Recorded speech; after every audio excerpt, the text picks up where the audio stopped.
Hello, my Teaser King family.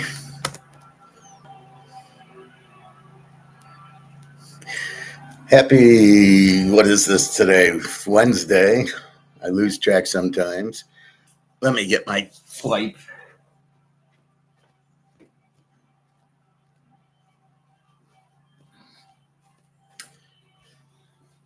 Happy Wednesday. Apologize about yesterday. Had a busy day and I was going to do it later and then I was too tired, so I didn't do it.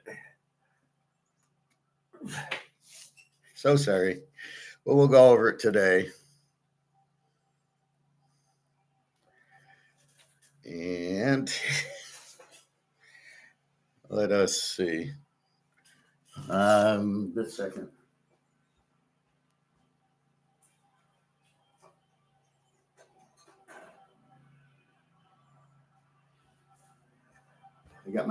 I got my coffee on and I'm waiting.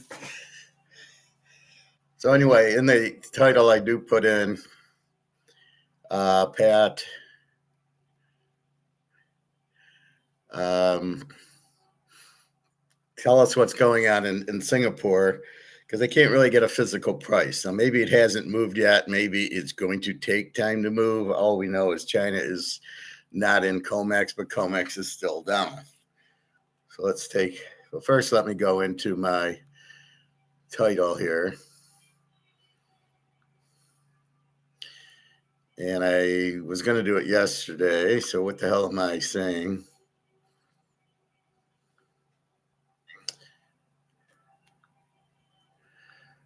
Okay. Baseball, poker analysis, gambling. Baseball, poker analysis, Masters class, Professor Pat. How's Singapore go? Masters class. Okay, so we're alive and kicking.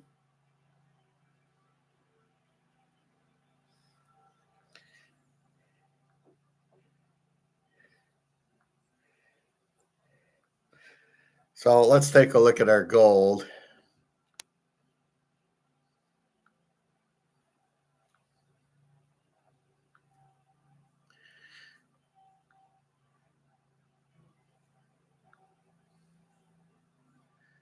Gold's 4,000. Oh, yeah, it's 10 o'clock, so of course it's going down. Now, this is all bullshit. This is all paper. There's a guy named Howard Marks I never heard of before, and he apparently taught Warren Buffett, so he's a real idiot, obviously. And he's saying, well, you don't buy gold. We don't know what the value is. Well, that's because they're not giving it a physical price. And he doesn't understand market manipulation. We're going to watch it's a short video. We're going to watch that, and I'm going to rip them apart. Just like my coffee's ready.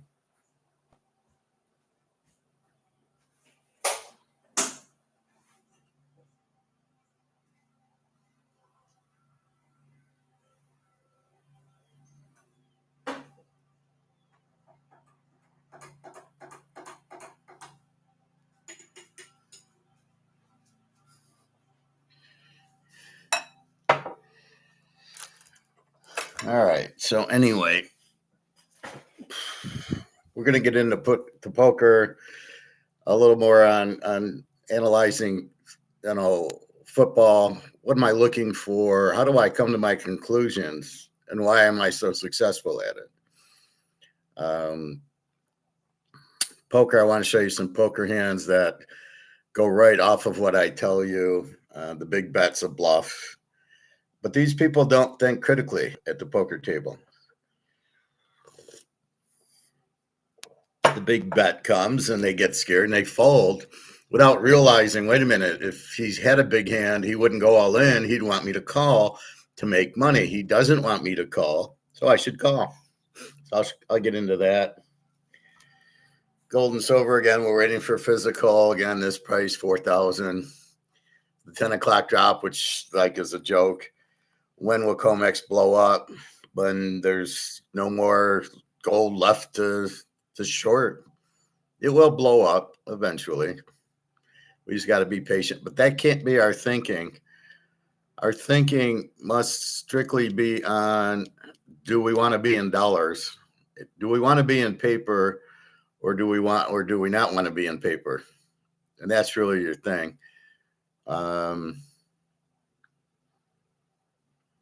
This is the closest I can get. This is Shanghai. And again, it's bullshit. 4016. So this was an hour ago, and 40. So we're really not getting a physical price. So we shouldn't worry about it. We will get into baseball. And the one game I would have played yesterday was Atlanta with Chris Sale on the mound. Let's see if they won.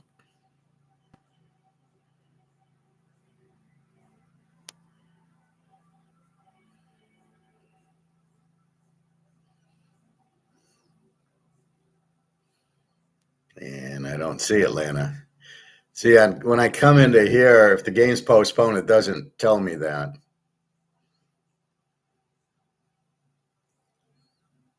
So I didn't write anything down, so I don't know what I would have done, except for Atlanta with Chris Sale, which looks like they'll be playing it today because I don't see Atlanta in here. No. So let's go to the 29th, and we'll start looking today. So the question, so the gold and silver we know is manipulated. And I hate when people don't think it's manipulated or don't understand that it's manipulated or say the stock market's not manipulated, which we know that's more manipulated than gold and silver. And so people just go a blind eye to, if the guy's an investment guy, of course he's going to say, oh, stock market's fine. Gold, oh, look, gold doesn't go anything. They talk about whatever it is that benefits them. That's why you have a lot of non-gold people in America, because they all want you in stocks or into the bank or things like that. So,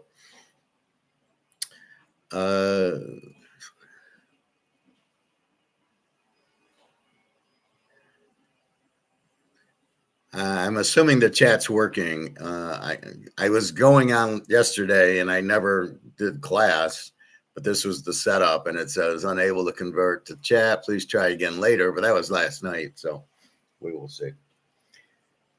Anyway, so it behooves the guy who runs an investment thing to talk about gold bad. So let's look at this Howard Marks guy who sounds like an idiot. I asked, is he a Keynesian? And it said no, but he is. Or he's just into manipulated markets and ignoring and denying that they're manipulated. So I checked him out. I don't know who he is. Some of this Wharton Business School idiot. Obviously, he's clueless. He's a billionaire. So everybody thinks, well, if he's a billionaire, he knows what he's doing. No, just because you're a billionaire and you cheated people does not mean you know what you're doing. Maybe you know how to cheat people. All right. Benjamin Graham, who was Warren Buffett's teacher at Columbia and first boss when Buffett worked at Graham Newman Hedge Fund, said that in the long run, the market is a weighing machine. It assesses merit. But in the short run, it's a voting machine. It reflects popularity. And gold is having its day in the sun now with great popularity. So I think that's the main reason. Now, people would say, oh, no, that's not it. People are worried. People are terrified. And they're worried about the United States and the deficits and the debts. They're worried about China and Taiwan and rare earths. And they're worried about the Middle East. And they're worried about the quality of leadership in politics around the world, Russia, Ukraine. There's so many worries. That's why everybody's running to gold. Well, if that were true, then would the stock market be at an all-time high? And would the world's currencies be relatively stable? People are worried about the dollar. Is that why they're running to gold? Well, the dollar's been stable for 6 months. So I don't think you can make that point. But if you talk about assets that don't produce cash flow, and we're talking about paintings, diamonds, furs, oil, gold, crypto, it doesn't produce cash flow. You can't talk about what the right price is. I mean, what's the right price for an ounce of gold? How do you derive it? Good. And, you know, there is no intelligent way to assess the intrinsic value. These assets sell at a price, the term for which is what the market will bear, what the buyer will pay and the seller will take. That's where it sells, period. Right. So you can invest in gold because you're scared. You can invest in gold because you're aggressive and want to be in on it, or you can invest in gold as a superstition. You just can't do it analytically because you can't tell me what the right price is. So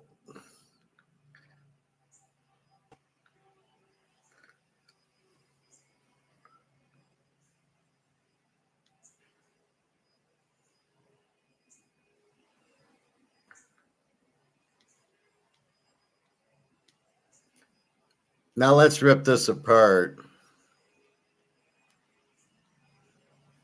Of course, here's my comments. Another clueless investor. USD stock market's gold all manipulated, so the prices are BS. You buy gold because the US dollar is worthless. And then my token idiot. So let's break down what the fuck. This guy is clueless. So I'm going to go. I did the first one clean. Now I'm going to stop and counter all his incredibly stupid comments. Now, this guy taught Warren Buffett, so we understand Warren Buffett doesn't like gold. He's looking at cash flow. What does cash flow have to do with gold? By the way, we bought it at 1,700. It's at 4,000. Pretty good cash flow, isn't it? Don't know what he's talking about. Diamonds, they go up in value. I don't know why he's looking at cash flow. A cash flow is like a business. I'm going to sell 100 T-shirts and make $100. I'm going to make $10 a T-shirt. I'm going to make $1,000 every quarter. That's cash flow. Well, that's not what gold, silver, diamonds, Picassos are. They are assets that go up in value. This guy's acted like he's never heard that before. This guy's fucking clueless. Well, we don't know what the price of gold is. That's because you've got COMEX sitting there papering it over. We do not have a physical price. That's what we're all bitching about. Give me a physical price of gold, but we don't have one. So therefore, if we don't have one, you can't tell yet. But it's got nothing to do with the market. He makes that comment, doesn't he? Well, it's what the buyer and seller are going to do. No, that's not what we have. That's what we want. We want a free market that a buyer and a seller do. And that's what China's doing for us right now. We don't have that. It's papered over. And now you got to wonder if this guy's on drugs or not, that he doesn't even know this shit. How could he not know it? All right. I'm going to rip this apart. So I'm going to stop it after each little comment. Benjamin Graham, who was Warren Buffett's teacher at Columbia and first boss when Buffett worked at Graham Newman Hedge Fund, said that in the long run, the market is a weighing machine. It assesses merit. But in the short run, it's a voting machine. It reflects popularity. Okay. The stock market is an auction house, just like eBay.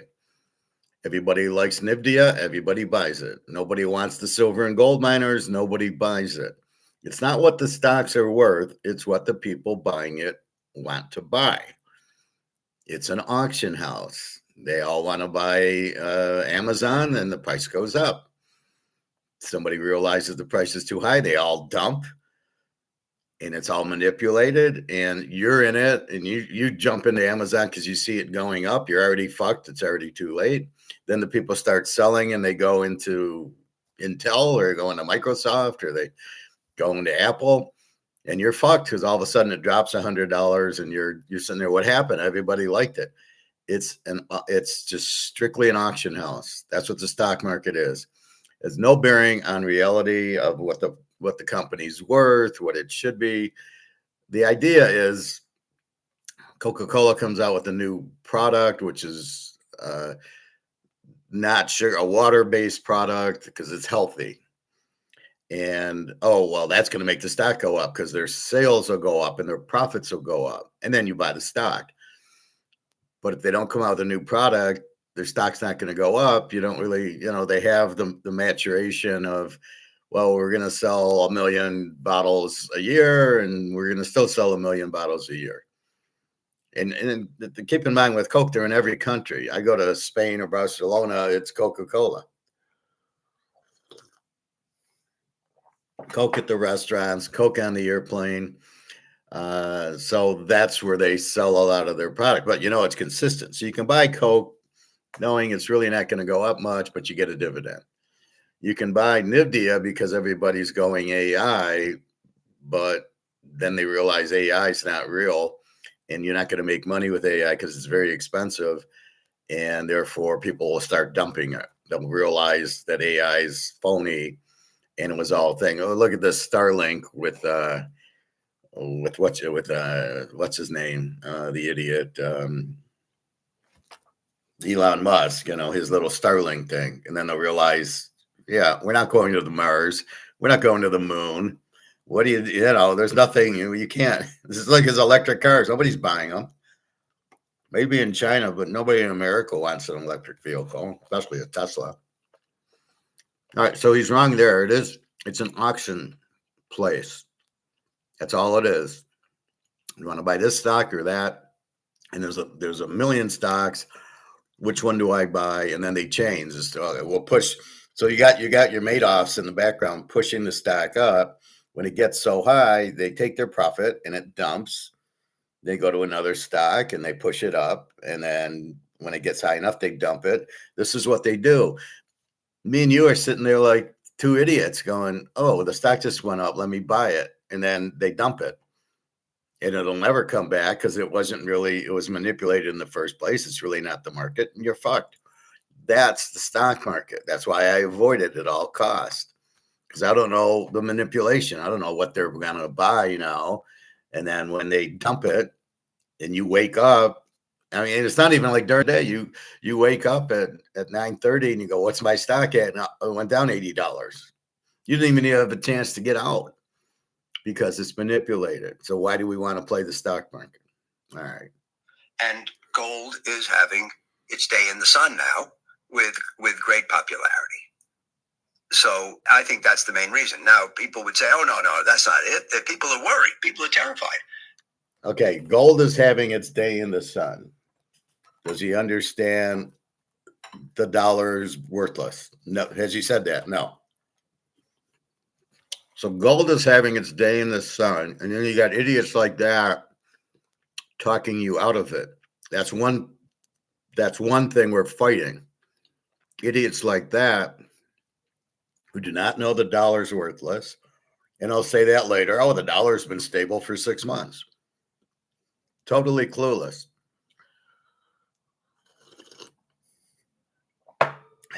Gold is there. Gold is not popular. Gold is a necessity because the dollar's worthless. He doesn't understand the $40 trillion in debt. He doesn't understand they've printed the shit out of it and it has no value. He has no idea the value of the dollar is gone. And the only option is gold. But he doesn't, it goes right over his head. This is our problem. This is what we face. The people that really understand what's going on, to idiots like this who sit there, well, he's a billionaire. He must know what he's talking about. I'm going to listen to him. This is our problem. This is our problem in life. My brother said that to me. I was talking about something when I got my master's, so in the 90s. And I was saying gold, and I was saying, I don't know, the certain things. And he says, well, are you a millionaire?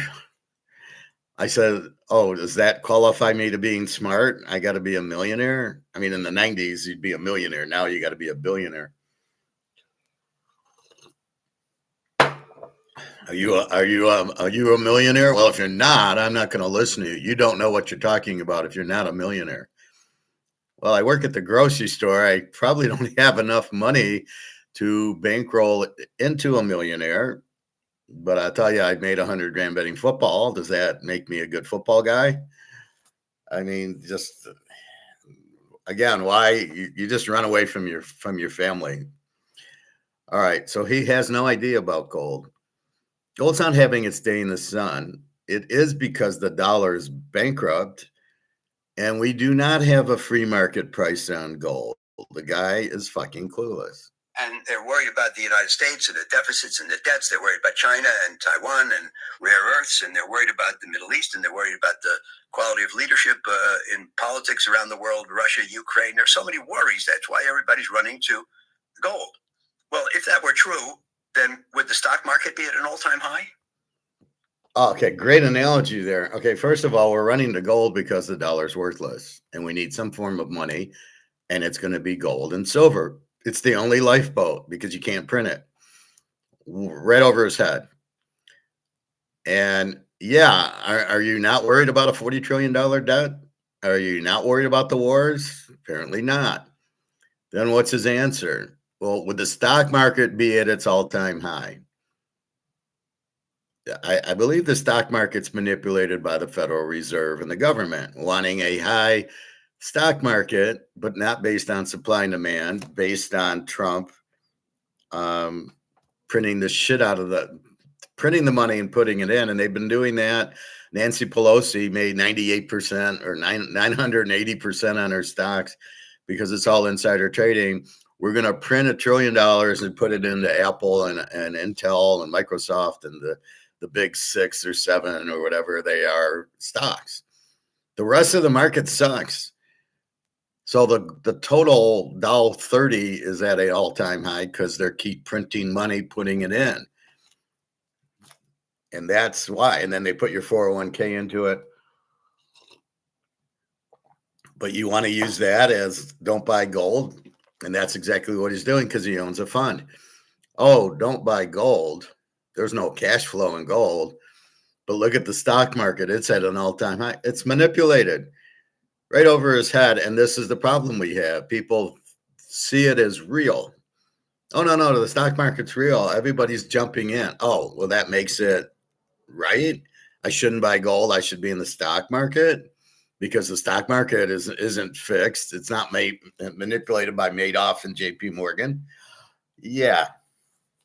Again, this guy, the more he talks, if you listen to people, the more they talk, the more they show you how stupid they are. And this guy is shoveling pretty good. All right. So now the stock market's high. It's manipulated, but he forgets to say that. And would the world's currencies be relatively stable? People are worried about the dollar. Is that why they're running to gold? Well, the dollar's been stable for 6 months. So the dollar's been stable for 6 months. This guy's either high or drunk. What is he talking? The dollar is worthless.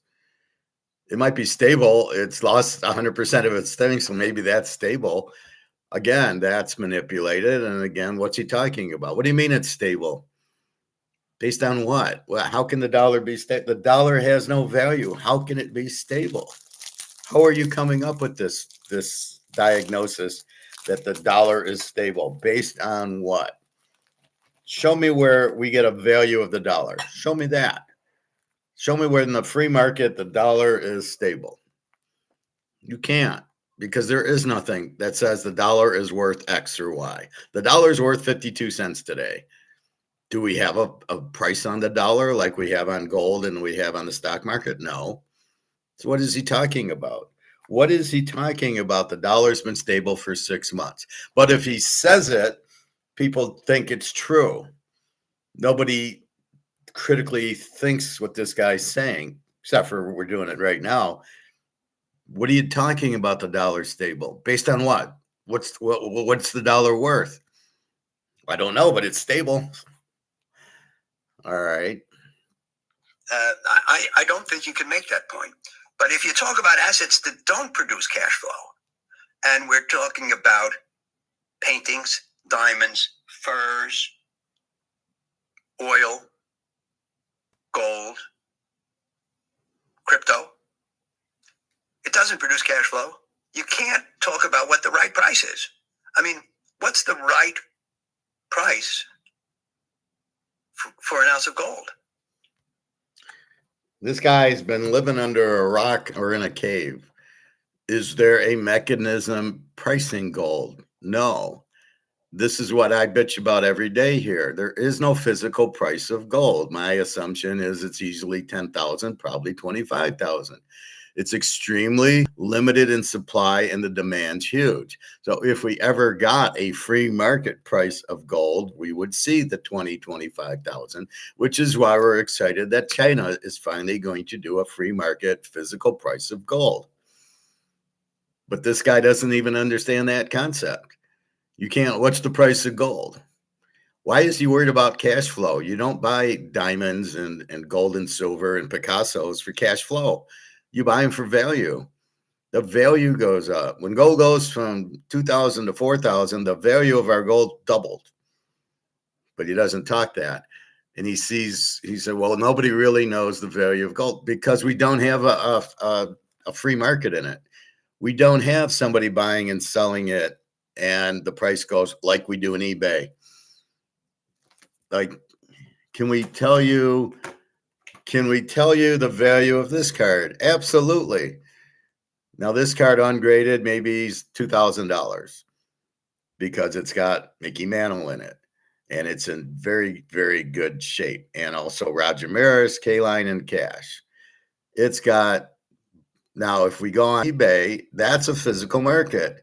That's a real market. Somebody is selling, somebody is buying. Now, if I get this graded and it's a 10, which it could be because I know it's a little off center, but they allow for a little off center on the older cards. If this is a 10, it's worth $500,000 because that's what the market says on eBay, where you have buyers and sellers. But the value of gold on eBay is they're taking the spot price and that's how they're selling it. So gold, $4,000, you'd see it for $4,100 on eBay because they don't know what the spot price is. They don't know what the real price is, so they use the spot price.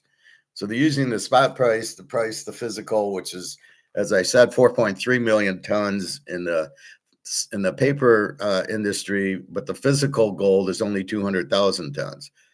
So if it's $4,000 an ounce in the paper world of 4.3 million tons, what do you think the price is with only 200,000 tons in the physical world we live in? And that's what we don't have. And that's what we're screaming for. And we want JP Morgan the fuck out of COMEX. We want COMEX the fuck out of everything. And we want the Shanghai physical gold market to get the real price of gold. But we do not have it. And this idiot doesn't understand that. And you want to listen to him. Oh, it's Howard Marks. He's a billionaire. He must be intelligent. Guy's a fucking idiot. He says things and the guy doesn't challenge him. And, you know, what a moron. Well, now you know where Warren Buffett gets it from. How do you derive it? How do you calculate it? And, you know, there is no intelligent way to assess the intrinsic value. There's no intelligent way, really. And how do we get the intrinsic value of this? We put it in the marketplace and see what people will buy and sell it for. That's how you get the value of this. But we can't do it with gold because of COMEX. There's no way to get the real value of gold. This might be the stupidest man I've ever heard in my life. You do not have a physical price of it because you use this paper COMEX price. And they won't allow, you know, and here comes Shanghai finally. And that's how we're going to get our real price of gold, which will be 10 times higher because there's only 200,000 tons, not 4.3 million. So for him to say, how do we get how do we get the real price of gold? Have a free market, chucklehead. These assets sell at a price, the term for which is what the market will bear. What the buyer will pay and the seller will take. That's where it sells, period. Bullshit. We don't have that. We have a paper market with options. We do not have a free market in gold and silver. What is he talking about? In what world is he living that there's a free market, that the buyer and the seller meet? You don't have that. The seller sells it at the spot price, which is 4 million tons of gold, not the 200,000 tons of actual physical gold. So in what world does this guy think we have a free market price of gold and silver? This is what I bitch about every day here. You do not have a free market price. This you do because this is what the buyer and seller will do it. And if I get a 9 or a 10 on this, it's worth more because people know it's real, people know it's a good condition, and people will pay more for it because it's very limited. He doesn't talk about supply and demand. He doesn't talk about how limited the supply of gold is. He's very clueless, thinking that you have a free market price now with the buyer and seller. You don't have that. You have the seller looking at the spot price, and he sells it there, and all the buyers are buying it dirt cheap. You would pay 10 grand for if we let gold finally get to a physical price where the buyer and the seller actually do it, we'd be paying 10, 15,000 happily for it. And we know it's undervalued because the supply is 200,000 tons, and China's got most of it. So you can invest in gold because you're scared. You can invest in gold because you're aggressive and want to be in on it, or you can invest in gold as a superstition. You just can't do it analytically because you can't tell me what the right price is. That's because there is no right price. So obviously this guy's a Keynesian. Obviously he's trying to sell. He's the master investor. So he wants to sell you Nvidia and Amazon and Apple. So he doesn't want you in gold and silver. So he comes out with this bullshit report. And now you know why I said what I said. Another clue. I was going to say idiot there. I said another clueless investor. USD stock market's gold all manipulated, so the prices are BS. You buy gold because the USD is worthless. And then he gets my idiot. That's what we're doing. We're 5 steps ahead of everybody else because we understand the dollar's worthless. We understand gold is not a market price. It's a fixed price by Madoff, aka JP Morgan. They're doing options to push the price down. How can that be a free market price? What the fuck is this guy talking about? So they're manipulating the price with 4.3 million tons when there's only 200,000 tons available. How the fuck where are they getting the other 4.1 million tons when it doesn't exist? So it's a total manipulation by the options, by the derivatives, by COMEX. And we talk about it every day, and that's what we're waiting for is a free market price. Can I tell you the real price of gold? My guess is 25,000 tons or $25,000 an ounce. That's what I would put it at. It was 10, but after all this shit's happening and with the oil and the war, it's worth a lot more than it was before. So let's call it $25,000 an ounce. Is what it should be in a free market, not a manipulated paper market, but in a free physical market, because that's what we have. We want physical. This is a huge buying opportunity. We do not buy it because we're scared. We are not scared. And it is not for the, whatever he called it. What did he say at the end? What the buyer will pay and the seller will take. That's where it sells, period. Bullshit. So you can invest in gold because you're scared. We're not scared. You can invest in gold because you're aggressive and want to be in on it. No. Or you can invest in gold as a superstition. How about we're investing in gold because the dollar's not worth anything and you can't print and inflate gold, and we're trying to get to the real physical price, and it's the only safe haven we can get to because the dollar has been printed to death. He misses the whole concept of the dollar's value goes to zero when you print the shit out of it. He ignores the $40 trillion debt. How do you ignore the $40 trillion debt, which is actually 100 trillion when you include, that's the 40 trillion is just the treasuries.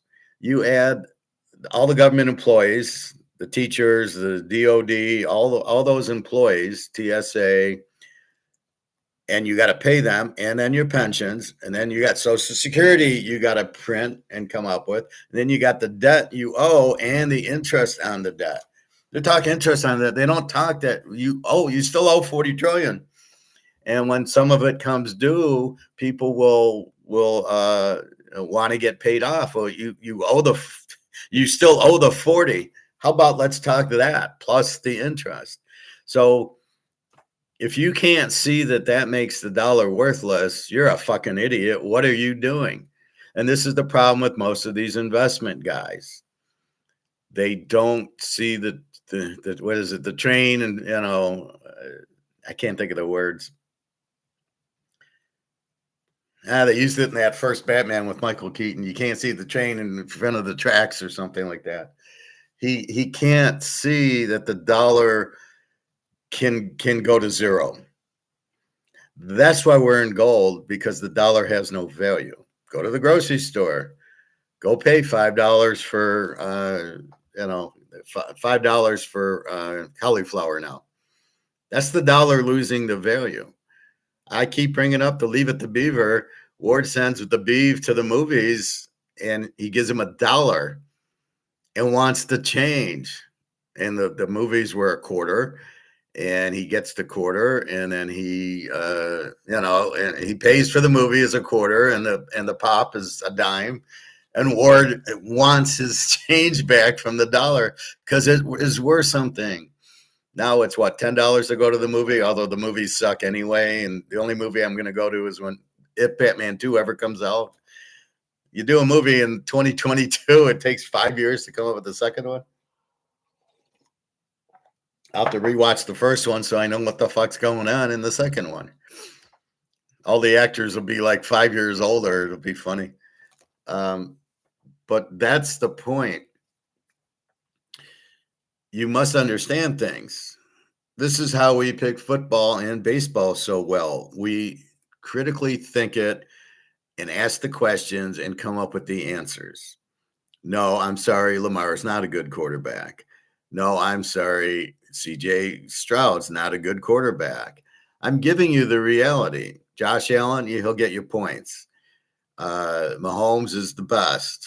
You're welcome, Bobby. Joe Burrow. These are quarterbacks. Stafford. Darnold's going to be in trouble without the running back. We understand the correlation. You need Kenneth Walker made Darnold good, because when you didn't have a running back at Minnesota and you didn't have a running back at the Jets, he sucked. And they're going to suck this year because that. So we're already going and gearing up into be careful with Seattle. You're going to get the old Sam Darnold because he doesn't have Kenneth Walker to run. In the Super Bowl, if he didn't have Kenneth Walker, they weren't winning the game. So this is the point. You must understand. He doesn't understand the dollar's worthless. We are not going into gold because it's a superstition. What kind of superstition is it? And yet he thinks it's at the market. You heard him say, well, it's what the buyer will buy and sell, and that's it, and that's the price of gold. Do we have that? No. What are you talking about? We don't have that. We have a manipulated price coming in from COMEX that tells us gold's $4,000 an ounce. That's not a free market price. That's not, we're all buying at 4,000 and the price goes to 5,000 because we bought it and everybody's buying it. Nobody's selling it. And you hold physical because it can't be inflated. The real price of gold cannot go down while there's people demanding the price, demanding the physical. And as long as the demand for the physical is there, the price will keep going up. Why do we see the price drop? Because of COMEX doing shorts, not because of the free market. You going to trust your investment money with this idiot? Well, but he's a billionaire. Yeah, I'm sure he's fucking like a Madoff. They're all like Madoff. They're all scammers, and they get the money in, and then people don't know. And this is really what I wanted to teach today is why do we invest? It's mostly because what we invest in, we mostly don't really know. We listen to somebody and we do it. And I'm going to get into poker. I was watching some poker and they still don't get it. Guy goes all in, the guy folds. No, call him, you idiot. The only reason anybody will go all in for a big bet is to bluff you out, to get you out. Use common logic. If I want you to call, I don't go all in and make this huge bet. Maybe 1 in 50 I do, so you'll think I'm bluffing. But generally, I want a call. I've got a full house. I'm going to bet a little bit, so you'll call me. I don't want to go all in and then you're going to fold. I got a full house. I don't want you to do that. I want you to call me. I want to win a little bit of your money. If I go all in, I'm not going to win any of it. Well, why would I want to go all in then? The only reason that you have a good hand and you go all in is if you have you flopped a set of nines and there's 2 diamonds on board and you're scared that he's going to hit his flush on you and you lose, and you got a big advantage with the trips. And so therefore you will go all in because you want him to fold, or at least if it's going to cost him a lot to see if he can catch the flush. That's the only reason you go all in with a really good hand, and you still don't want him to call you. You want him to fold. So basically 99% of the time you go all in, you want the guy to fold. Either A, it's a bluff, or B, you've got a set and there's straight or flush draws out there and you don't want him to catch. So it's as simple as that. Now, if you flop a full house, you have nines and it comes 9, 7, 7. Are you betting all in? Fuck no. Are you betting it all? Fuck no. Check. I don't got anything. I'm checking, which is also a big tell. If you're the type of bettor, like Daniel Negreanu, who always bets and he always calls, he's such a fish, then and then he checks, then it's like how I tell you how to read a bluffer. When the bluffer makes these big bets to get you out, and then all of a sudden they check on a hand, get the hell out because they flopped a full house or set or quads or something, because it's their normal way is to make a big bet, and you go out. Well, wait, I got a full house. I don't want you to go out this time. I remember telling the Russian girl that when I was at MGM, and she would make a $50, $60 bet on the flop, and she'd win that, and then all of a sudden one hand she checks, and I knew she had a big hand, because you normally bet $50, $60 or $80 on the flop and everybody folds and you win because you're bluffing. And then all of a sudden you're checking. So I told her I was getting a Coke or something in her bathroom, and she was out there, and I said, you have one big tell. I'm going to tell it to you. And then you hit a full house. You have to bet $50, $60. Fuck. Am I losing it because of the stupid internet? I hope not. I hope I'm still here. I'll be really pissed if I just got interneted out.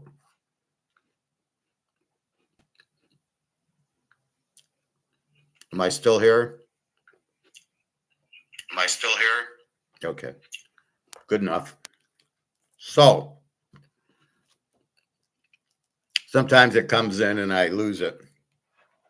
Then I talk for an hour that didn't get recorded. So you got to watch the patterns. But this is the thing in poker is you've got to kind of do it in reverse. You kind of got to reverse engineer it and ask the question, why the bet? Why are you going all in on the river? There's a couple of videos I want to show you. And then there's one where he checks, the guy bets, and then he raises. And as I say, on the river, when your guy checks you, he doesn't have a hand because he'd want to get paid off. And then you bet, and then he comes over the top.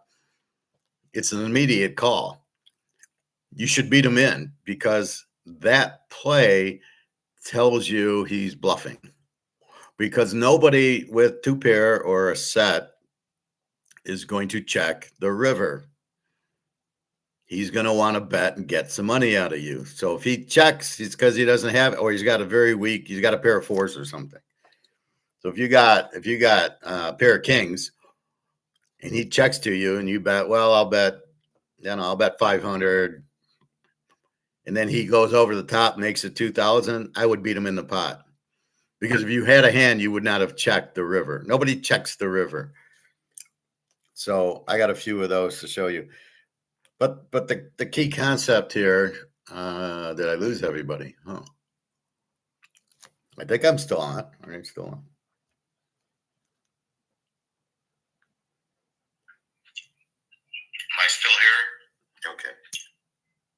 must know what he's talking about. And so he's talking about way is to me. Okay, so I assume I'm still on. Okay. I'm looking at my watchers and it was 4 and then it went to 0 and I thought maybe I'm not on, but now I see 1. Okay. I can't see how many people are viewing. I can't see people. There's like a way that people are on, but not in the viewer. I don't know how that works, but then I'll see 25 people and I'm like, oh, but it looks like 0 right now. Anyway, you can make comments. I want to make sure that's working. Somebody give me a comment. And again, if you watch it after, you can leave comments now on my video where I kind of didn't want to hear it. I figure they'll comment here, but so you can comment here or there is fine. This way you can say, well, talk about this, or I disagree, or I agree, or whatever it is, then I can react to it. Like I got an email 2 days ago from one of my friends who said good analysis on football or whatever, and showing him my webpage. I showed the webpage and I showed you how the bets come out, and then you can choose. You see 4, you see 4 teasers. You can do a 4 or 5 team teaser. Just there's your picks, but try to pick the stronger ones together. So anyway, in poker, it's the psychology of the big bet. Do you call it? Now, I'm going to take you back a step.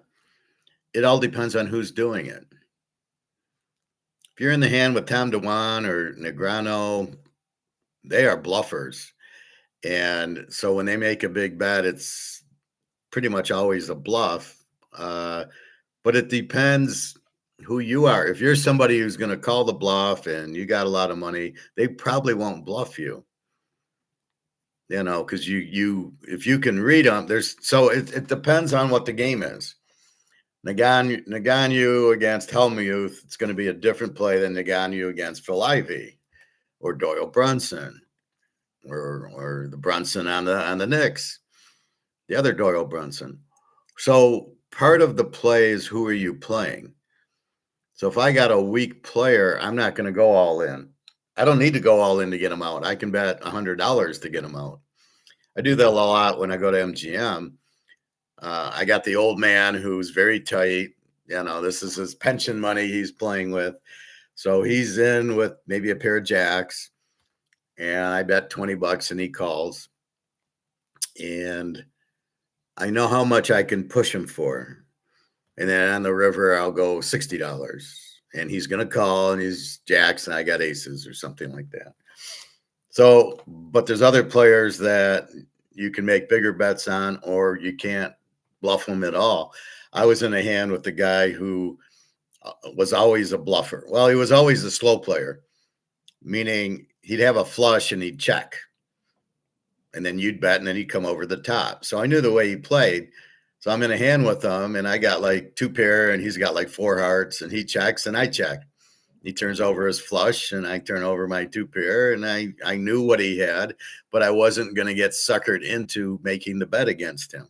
He probably thought, oh, good, I can get this guy because he didn't like me. I didn't like him. He cheated with his wife. They would have systems where he'd put like 2 chips out on the table, and it meant he had a hand or he didn't have a hand. So I caught that.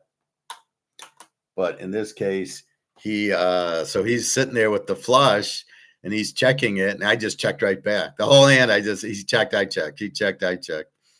And then at the end, I was, of course, smart ass and said, well, you won a lot there. I like your style. You're a fucking idiot, aren't you? So part of it is knowing who you're playing. How much can I bet is who am I playing? But it still goes down to, I made a $100 bet, and now I'm going to drink my water. I'm relaxed. I'm calm. I have a hand. I'm not bluffing taking a drink of water. I'm not bluffing watching the TV. I don't care. I've got you killed. And that's really the whole point of it. Once they start not ignoring you, they're not worried about you. They got a hand. So you've got to understand that. All right, let's look at a few.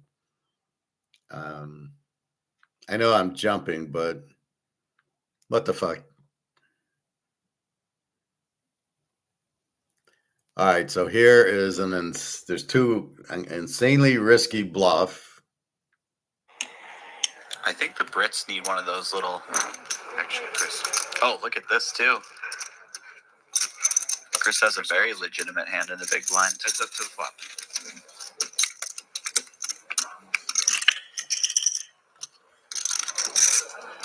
Jack 6. So it's Shut ace yourselves jack in, ladies and gentlemen. to I've jack gone deep, 10. big blind. Apologies, Jesse. Go on.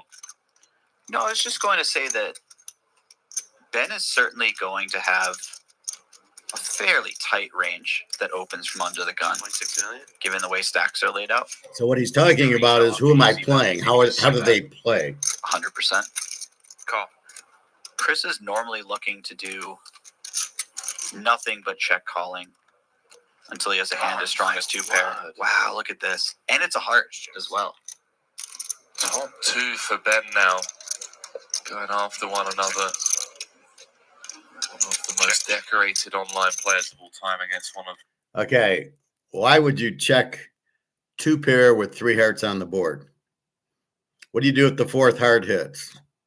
You're fucked. If he has the flush or not, he's going to bet it. You have jacks and 10s with 3 hearts. That bet should be all in, not check. Why are you checking? You have a good hand, but another heart gets you. And maybe a 9 or a queen gives him a straight and gets you. So you have nothing with jack 10. In this hand, with this board, jack 10 should be bet very heavily right now. Maybe not necessarily an all-in, but a big bet. And depending what they're playing, this should be a huge bet he checks. What the fuck? This guy doesn't know how to play poker. So you're taking this risk. So if the other guy checks back to you and a heart hits, then what do? You're fucked. Your jack 10's meaningless with 4 hearts. All right, let's see what happens. The river queen of diamonds. So it's check. Chris checks. Is there ever a world in which Mormon finds the path to victory? Should Ben find the river bet here? I mean, flop C bet called turn check. Mormon now checking it on over to Ben for a third time, with the intention to potentially check jam with that all-important ace of hearts. Okay, so look what the top guy did. On the river, he checks with the pair of jacks. All right. Jack 10 now bets. All right. And, I get the guy with the ace jack checking. All I got's jacks. Why is jack 10 betting? There's 3 hearts, 10 jack queen out there. Oh, if it's me and the guy checks to me, I'm going to make a bet, and then we'll see what happens. I mean, I'm certainly not counting that out. Chris is so far beyond capable. It's really nice for Ben to have. If Ben has like queen 10 of spades, for instance, that's the type of hand that will feel compelled to value bet on the river, but will probably fold to a shove. Oh, here it comes. Mormon woke up and chose violence as he comes for the check raise. Okay, so what do we doesn't get any better. What do we do here? We insta call. If he had a hand, he would have bet instead of checking, right? So we get to the river, and what does he do? He checks. The guy bets. Now he check raises. If I'm playing, I insta call. There's no thought process in my mind, because if he had a hand, he would not have checked the river. He went first. He would have bet, because he would want to get money. He would want to extract money. If he checks, what if the other guy checks? And if the other guy checks, he doesn't win anything. So he has to bet. If he had the flush or the straight, he would have bet. He checks. The guy bets 7 million, I guess. And then he comes over to the top 35 million. I'm in the pot before him. Because he checked first means he doesn't have anything. If he had the flush or the straight, he would have bet trying to get money out. Now, I'm not sure why Jack 10 makes the bet if he's not going to call, because he knows he's going to get shoved. So if I'm the one betting with the Jack 10 and I make it 5 million or whatever they're playing Monopoly money, I would assume I'm going to get checked raised. So am I going to make the bet? I better be calling the bluff, because that's exactly what it is, because he checked on the river.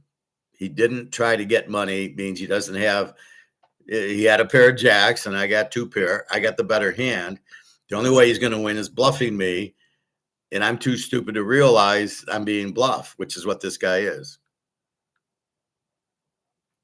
In these moments. 35 million.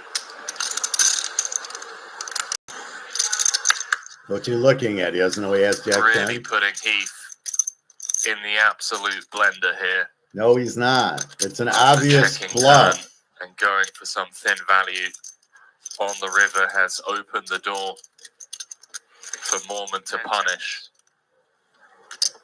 God, this is just such an impossible spot for Ben. He has no blockers. What are they talking about, Sneezy? Wow, look at you go, Chris. That was the easiest read in the history of poker. Why would he bet 35 million? Because he doesn't want you to call. In no world do I fold. If I made that $7 million Jack 10 2-pair bet and he comes over the top at 35 million, there is no world that I fold that. That is an obvious bluff, because he doesn't want me to call. And if he really had now, if I make the $7 million, right? The guy checked to me.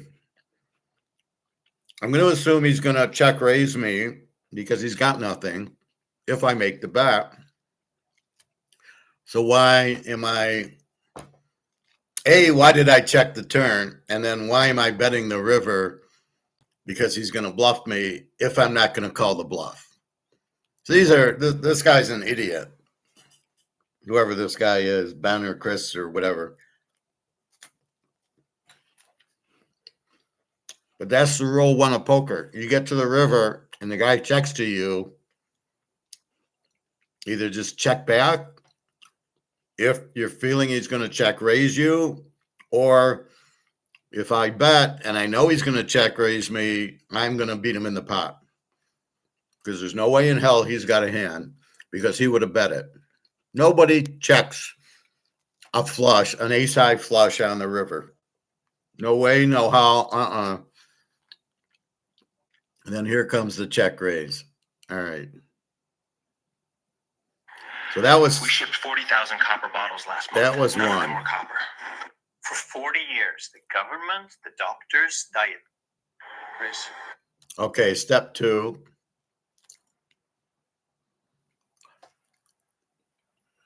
I don't know what this is, but this is another lesson, part 2. If you understand the concepts and you analyze, critical think what they're doing, poker's very easy. The question you ask is, why did he make the bet he did?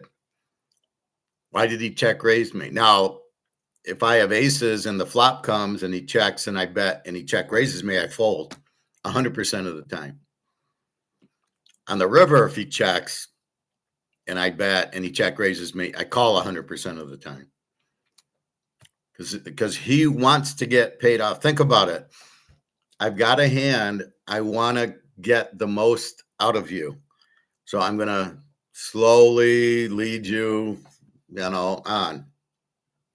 It's going to be small bets because I want you to call me. Not big bets. I'm not going to go all in unless I fear the board and I got a set of 9s and here comes 3 diamonds hit. Okay, for another diamond hit, I got to fold my 3 9s or catch a full house. So I'm going to go all in to get you out. But the all-in move is always to get you out. And the last hand we saw, the guy was an idiot and went out for 35 million when it was, if you thought about it, it's such an obvious bluff. Why would he bet 35 million? He knows I'm not going to call, so he's not going to. So if he had a hand, he would not bet 35 million. It can only be a bluff. So these all-ins on the river are 99.5% bluffs to get you out. That's the point of the all-in, is to get you to fold. And when you have 3 nines and there's 3 diamonds on board, it's still to get you to fold. It's always to get you to fold. Nobody has 4 aces is going all in. They're going to bet a little bit to get you to call. That's the name of the game. And if an aggressive player checks the flop because he hit 4 kings, he's got a big hand when he normally bets a little bit. All right, let's watch this hand. Raised to 500,000 from player seat 6. From the button, Dan in the big blind, king 10 offsuit. The guy in the low is 10-7 of hearts. Call from player seat 4. Heads up. On the flop, we have the 6 of clubs, king of spades, queen of spades. King, queen 6, 2 spades. Dan flopping. A pair of kings, way ahead, 95%. Check from player seat 4. That is Brad, who's reaching for chips. 700,000 from player seat 6. I can't see. Call 700,000 from seat 4. On the turn, Dan we makes have the the call. 3 of spades. Third spade. So he's got 10 of spades. Three He's on got the 4 turn. spades. Dan with the only spade in his hand, and Brad This now guy's down got dead. nothing. The Sheer force of will is not going to get it done, at least not yet, against his actual hand. So he's got kings, No the guy chance up Dan's going top. anywhere. And for Brad to win this hand, he's going to have to find a very courageous. 10 seconds. I mean, does he bluff the spade? That might not even work. It's going to be a tricky spot for Brad to win this hand. Player 4 checks. 5 of hearts completes the board. Why are the kings checking here? Why did they check the flop and then check the turn? What are they doing, right? The 10-7, because all I got to do, if I bet the flop with kings, the guy's got to fold the 10-7.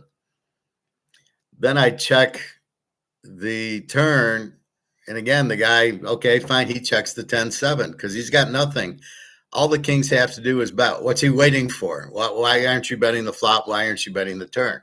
That's how I would play it, because kings aren't a very good hand once all 5 cards are out. They're good on the flop because it's the high card, but I certainly, with 3 spades, don't want the turn. Here's another spade on the turn. I certainly don't want that out. I'm certainly making a big bet there. So that's why you bet. Your hand isn't very good. 10-7 hasn't been forced to do anything. He checks to him. So I don't have to do anything. I got 10-7. So we know 10-7 is going to bluff and kings are going to fold because kings are an idiot. Dan checks once again. Right with about pot-sized bet left. Oh, wow. Can Brad get this done? Brad All was in. Oh, an all-in This is a river bet. crazy hand. I mean, no matter what happens, An all-in river bet. I'm beating him in the pot. Because if he had a flush, would he go all in? No. If he had a straight, well, I don't see him having a straight. But let's say he's presenting the flush. Would you go all in? No. You'd want to get called. You would never go all in here. This is only a bluff 100% of the time. And you can't look at it like I could lose money. I do have kings. What did you expect the guy to do? You've checked and checked, so he goes all in. And you've got kings. So first of all, you shouldn't be checking. You should have bet the flop, see where you are. He folds. You bet the turn. And then on the river, it's not a spade. So you feel good because you've bet and he's just, and he's probably folded. Are you asking why the big bet? Why did you bet 6 million? If you had the flush, would you go all in? Absolutely not. You don't put him on a straight. Maybe he had 4-5 and he's got 3-4-5-6, but then a 5 doesn't give him a straight. The only way 4-7, who's playing that? So the guy with the kings is an idiot, and the guy with 10-7 is also an idiot. Well, if you understand what's going on, it's an obvious bluff. So again, I'd be beating him in. He'd go all in, I'd go call. Before he has a chance to say all in, I'm calling, because there's no way in hell he's going all in with the flush. So if you understand poker that way, and life and everything else, of there's an action and a reaction, and does the action make sense? This is critical thinking master's class. Why would he go all in? It can only be a bluff. It can never be a flush. A flush, he's got 6 million. He hits the flush. He's going to bet what, 2 million, 2.5 million. He wants you to call him, not an all in. This is a very easy read right here. He obviously is bluffing. It's not maybe, it's for sure he's bluffing, because he hasn't bet either. And he obviously didn't hit the flush on the flop because there was 2 spades. So it came king, queen, spade, then the 3. Maybe he hit the flush there, but if he did, he's not going all in on the river. He's making a bet to get you to call. So let's see what the idiot And does. calls or not, you have to salute Brad's courage. There's big money on the line. I don't know how well he knows Brad, but 10 seconds. Even Brad's the reputation announcers is are that clueless. He is a bit of a fortress. 5 Dan's just thinking back to It's a all snap the other call. hands. I don't know if that's a tempo or fold, but it looks like a fold. And that's a Wow. That is a sick win. Why are you folding? You know you got top pair. You know he doesn't have the flush. There's no way he goes all in with the flush. There's no way he's got a straight. And since you didn't bet your king on the flop, you fucked up big time, because you probably win the hand on the flop.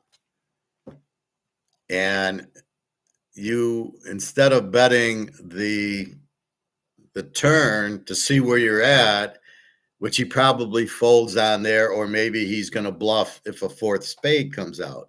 But even if the 4th spade comes out, he's not going all in, because nobody in their right mind goes all in on a flush on the river. Maybe, let's say 1 in 100 would make the all in to make it look like it's a bluff. Yeah, I've seen that, but I'm going to play the other 99 times out of the 100. It's a bluff. So these are obvious bluffs that these people cannot critically think. They don't understand why are they, and they're professional players. If this guy's a professional player, I don't know what the hell I am. I must be more than a professional.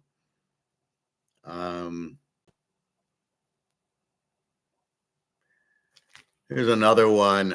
It's called Insane Bluffer. Take this one 15-second adjustment near your breaker panel tonight and watch what happens to your electric bill. By your next billing cycle, it could drop almost in half. Here's exactly what it does to your... Then was going to take control of this tournament.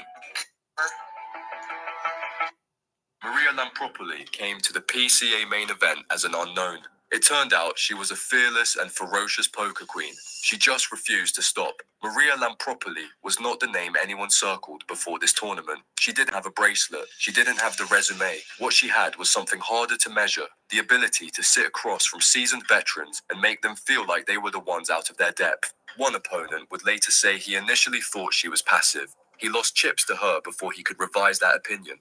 Michael Farrow thought he had Maria Lampropoli right where he wanted her. He was wrong about that, and he would spend the rest of this hand figuring out why. And here comes Maria Lampropoli, raising from the hijack with King Deuce. Unbelievable. Well, it's actually pretty believable. She's been doing it for a while. Now to Leo Margetts. She folds the small blinds. Michael Farrow is in the big blinds. He has queen. This is going to be the one where she gets got.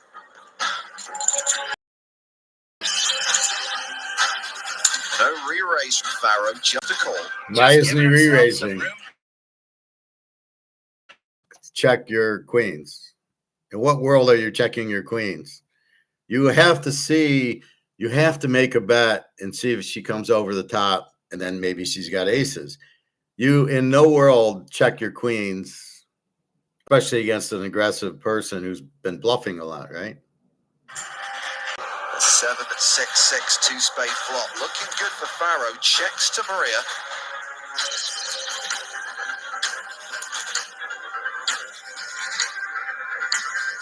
Continuation bet at 9,000. He's like, I can't believe I'm thinking about folding queens. He calls. These guys are not professionals. The guy with the queens is an idiot, amateur at best. He should have let out with the queens and see what she does.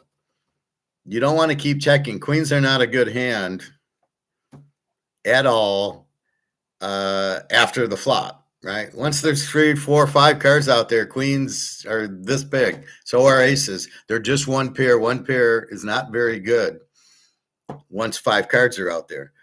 Why isn't he betting? Why isn't he raising here? Does he think she hit a 6? You don't know. You're just checking like an idiot. So she bets. She's bluffing. She's been known as a bluffer, I guess. I don't know. You got queens. There's no ace or king out there. You've got to bet. What, are you kidding me? Turn card. It's the 10 of spades. Maria picks up a flush draw. I do not expect her to stop betting anytime soon. I think she's probably still firing on the brakes.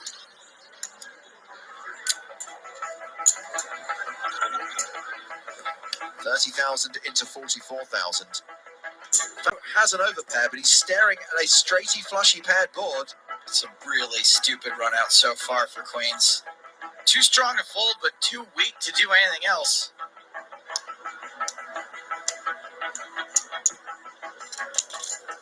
There's the call. This hand going to the river. Okay, that should have been a raise because there's 3 spades out there. There's no way she's betting on a flush. As I said, if you hit the flush, you're going to call unless it's a low flush and you don't want the 4 spade to hit. That makes sense. But in this case, he's letting her catch the flush. If a spade hits, now he's fucked. You've got to make a bet and get her out and see what she's got. If you raise and she calls, then you put her on 4 spades. There's no way in hell you put her on a flush. She's not going to bet that unless it's a 2-3 of spades or something. All right. Which is the ace of hearts. Oh, no. We could see that Faro is 100%, but trust me, he hates this board. And he's going to hate this. Maria has just shoved on him. It's all in to call. This girl is such a maniac. Oh, an all-in river bet. I wonder if it's a bluff. Again, she's not going all in with a flush. She's not going all in with aces and 10s. There's no way she goes all in if she got a hand. This is like ABC logic here. There's no fucking way she's got anything because she would never go all in. She would make a bet he would call. But the way the logic is of these people, oh my God, I got to put a lot of money in and I could lose. It's the fear of losing that they fold. It's not analytically reading what's going on. So we're analytically reading going, well, if she goes all in, she's never going to get called. She can't have a hand because if she had the ace king of spades and she had a ace high flush draw, she would not be going all in. She'd want to get paid off. And this is what goes over these guys. I can't believe they're professionals. I can't believe this idiot had queens and never made a bet. Check, check, check, check. She goes all in. Of course, she's going to fold because he's a moron. And she could have an entire horror movie franchise.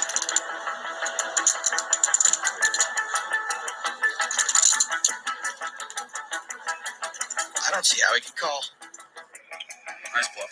She noticed how quiet she is, showing she's got a bluff. Is she taking a drink? Is she watching the TV? No. She's bluffing. She's quiet. She's hiding. It's obviously a bluff, but you don't even have to look at her. It's the bet. The all-in bet is obviously a bluff or she'd want to get paid off. It's as simple as that. This guy If he's a pro, I'd like let me play him. Let me play a guy who checks his queens. What an idiot. Correct, but he still lays down the winner. This Halloween, Lampropoulos 7, the bubble bludgeoning. She took the pot without showing a winner, and that told everyone watching exactly who was in charge of this table. Two of the biggest hands in poker were about to collide. The pressure at this table had been building for hours, and Maria Lampropoli was right in the middle of it. At the secondary feature table, kings versus queens. Oh no, sick cooler alert. Maria Lampropoulou was the original raiser. Liv Boeree re-raised. And now, Maria, who is a commanding favorite, has to decide how to respond to Liv's 3-bet. That is a 4-bet on its way.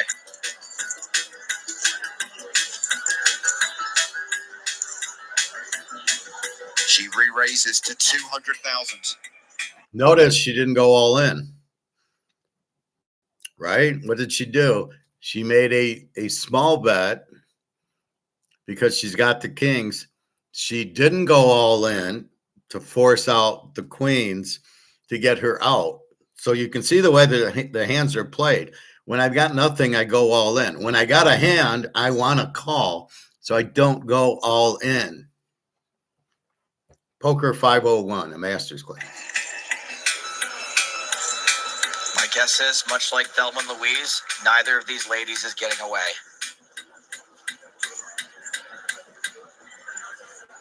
An intense stare from Liv Boeree, studying her opponent.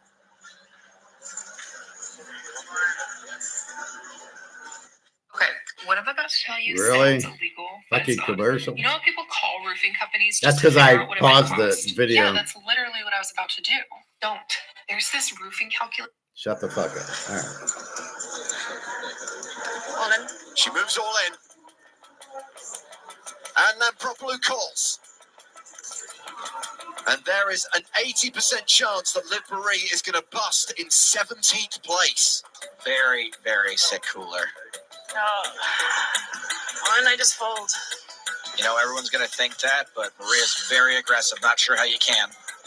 An ace, jack, flops. Okay, let's answer that question.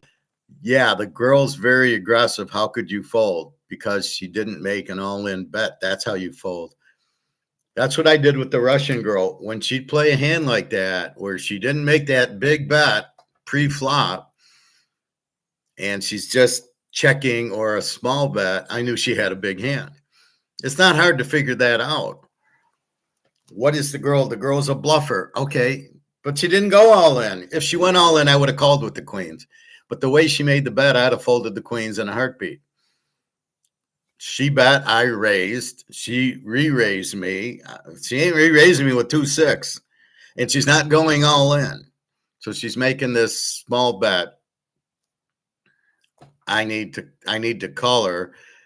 And Boeree goes all in with queens. What are you, an idiot? You know she's got to have a hand if she's just kind of making smaller bets for her, right? She's not going all in. And now she's all in. Why are you going all in? Why do these people go all in? Are they out of their fucking minds? Just call, see a flop. What are you're going all in what? She's going to fold? She bet, you raised, she re-raised. You think you're going all in is going to get her out? You think she's doing it with 10s and 9s? Maybe she is, but what I would have done was call to see a flop. Maybe I hit the third queen. Liv Boeree.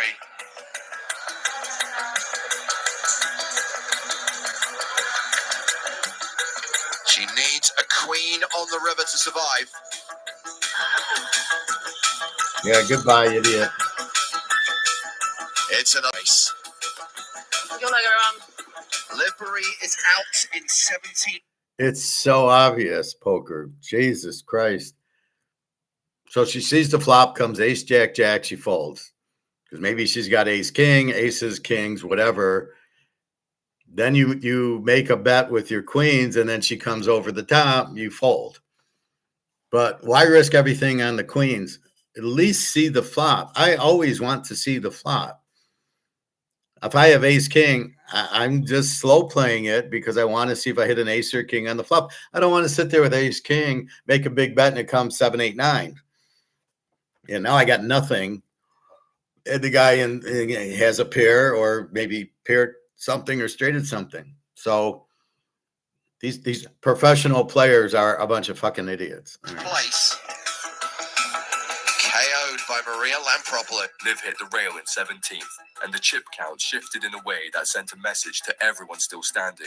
Kupel had a plan walking into this hand. He had the chips to back it up, and he had been watching Maria Lampropoulos long enough to think he had her figured out. So now we see Maria getting after it a bit. Queen nine's certainly a fine hand to raise, especially when you're the chip leader. You just have to be careful opening into Mateos's big blind now that he has chips, because he's going to defend really wide. I don't really think that's what you want, but I would still open the queen nine offsuit. Kupla 8s for Kupel. I would call and see a flop. There's a classic clip from the PCA where Abad Khan says, "I'm good at basketball." It's really funny. If anyone's ever seen it. There's the 3-bet Maybe the crew can find that. from Daniel Kupel. He's just standing there. It's like, "I'm good at basketball." 4-bet alert, 420,000. Smoke him if you got. Okay, what was the strategy of his 3-bet? She makes a bet with queen 9. He's got 8s, he raises. What's his strategy? Okay, now she comes over the top. Now, what's your strategy? Why did you raise with 8s? You should have called with 8s and saw the flop, maybe hit a set of 8s. But now you're fucked because you have no idea. She raises a lot. She's the chip leader. So you're fucking lost and you haven't seen a card. You're a fucking idiot. What are you doing playing? Well, I'm raising. But you know, you've been watching her. She's going to re-raise you. So are you prepared to then call or go all in with your 8s against her thinking she's bluffing? Or so what was your strategy with the 8s that you raised? I don't think this guy has a clue.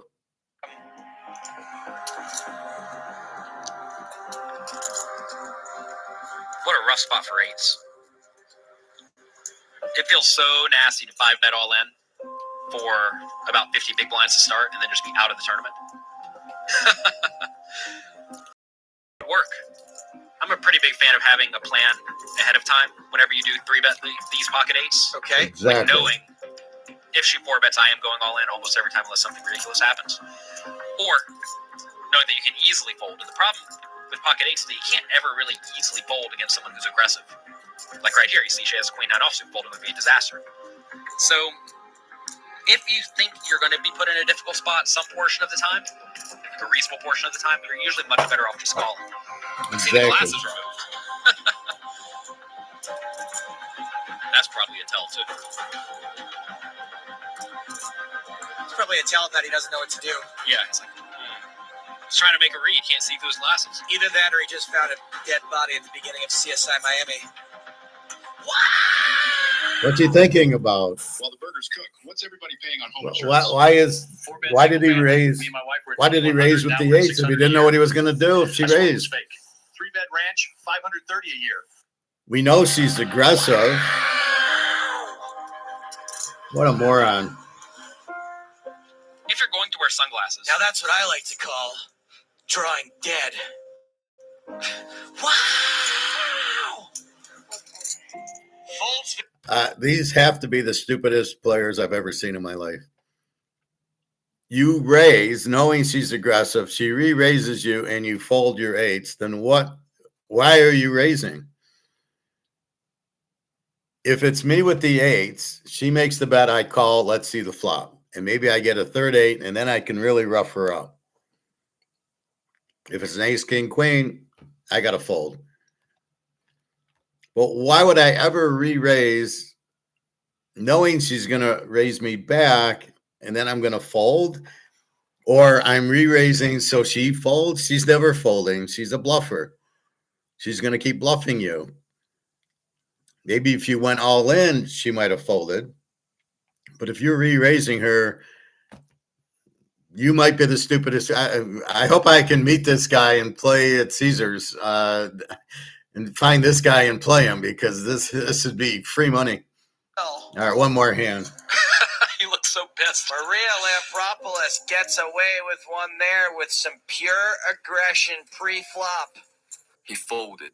He looked furious. And Lampropoli collected the pot with the kind of calm that is genuinely dangerous at a poker table. She had the chip lead. She had the table's attention. Eldemir in the small blind completes. Let's not see his cards. Let's play this hand from Lampropoulos' perspective, Joe. Let's sweat with Maria. Well, we've got the most chips. We can't go broke. And we've got the most statistically average hand of all time. Queen 7. Unraised pot. And a queen high flop. Well, I think we're ahead of Corey's range.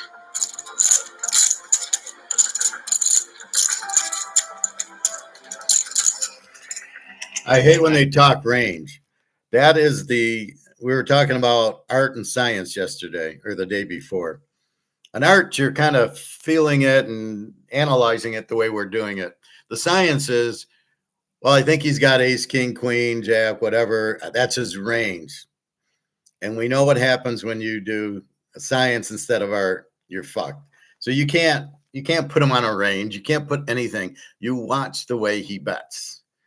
Pure and simple tells you the art of what he's doing, not guessing what he has, because you're going to be wrong 100% of the time. You have no idea what he has. That's 50,000. He's going to have some random aces when he limps in. Maybe some kings. Could have a queen, but queen's better than queen 7. I think he's going to raise pre-flop. Regardless, we have to call. Improving would be nice, but we have to call. Maria does call with top pair. The turn card is the jack of spades. And Eldemir fires again. 320,000. That's an overbet. Why so serious? I don't like I can't see the guy's cards. I can't analyze. This bet is so big. Why so big if he's strong? It's weird. I think we got to call again.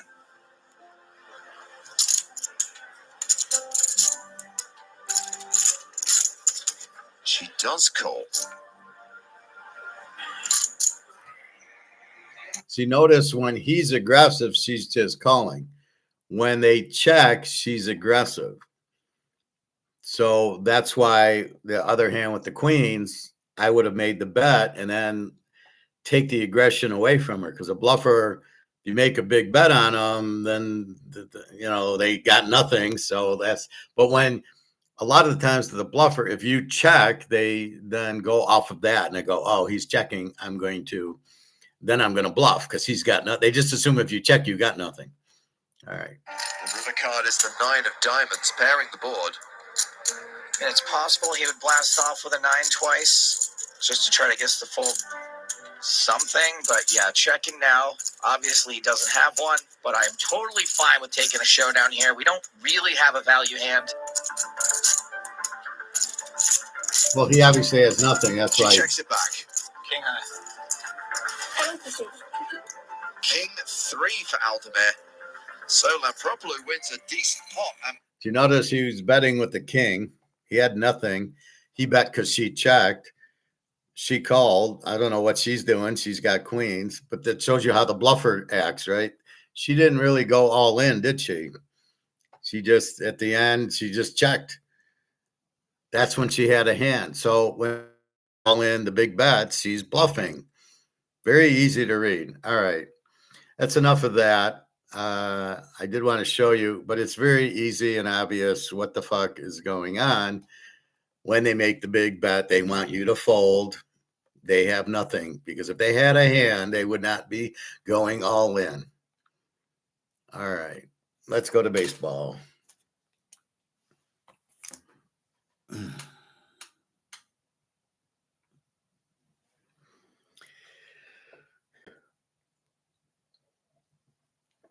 The only game I would have played yesterday was Chris Sale, the one I can remember, but they obviously were postponed. So we go to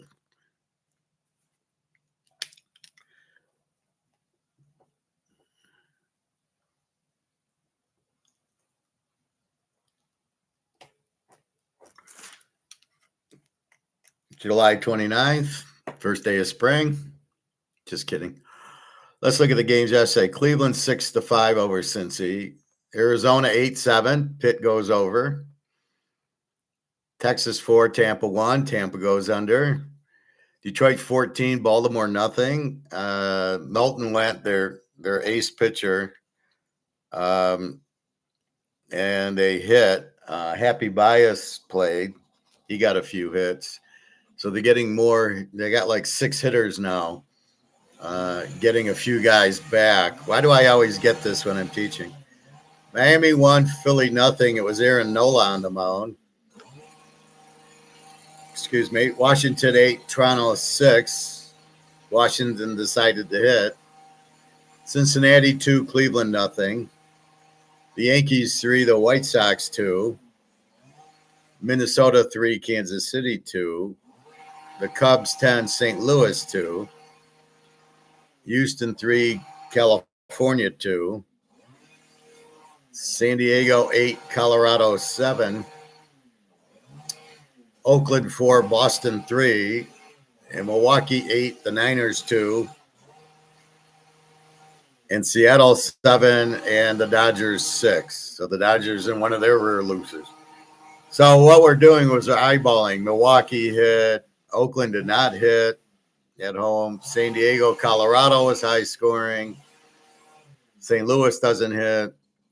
Yankees, White Sox, not a lot of runs. Cincy 2-0.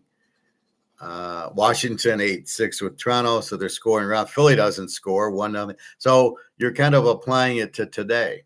Even Cleveland, Cincy 6-5 first game, 1-0 second game. So it's not even consistent. All right, July 29th, 12:10. It's 11:30. We start with Philly, Miami. Jesus on the mound. 3-3-2 against Gusto 4-8-8. Philly's 161-7.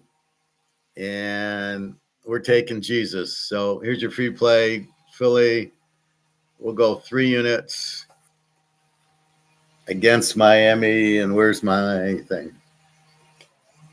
So that's your first free play. And it's a 3-unit play, not a 2-unit play. Jesus has been pitching very well, as we no doubt would think. And Gusto, I'm not, 4.88 ERA. We can look at his last 6. And he's lost his last 5. So this make it a lock, 3-unit lock.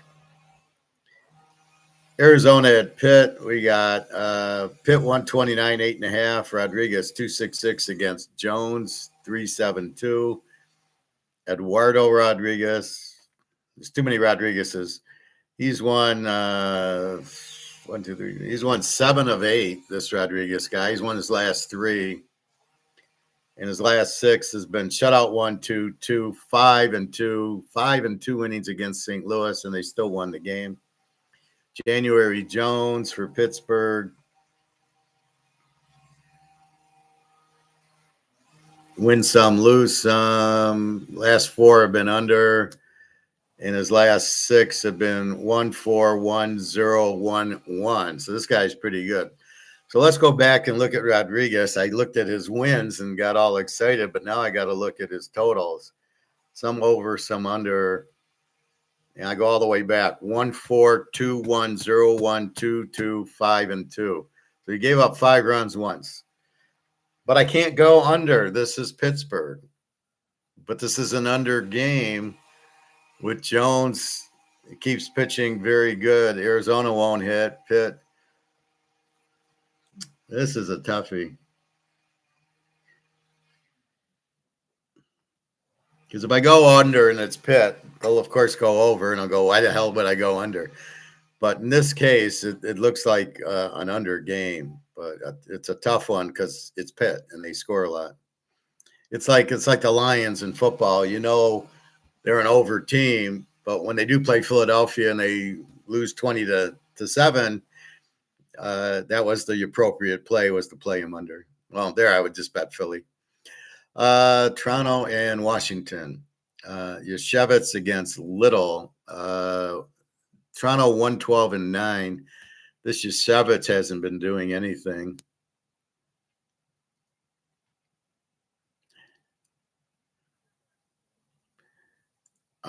He's lost his last 4, and it's been 3 runs, 4 runs, 3 runs, 3 runs. So not very good his last 4. Washington did beat him yesterday, did score a lot yesterday. Zach Littell.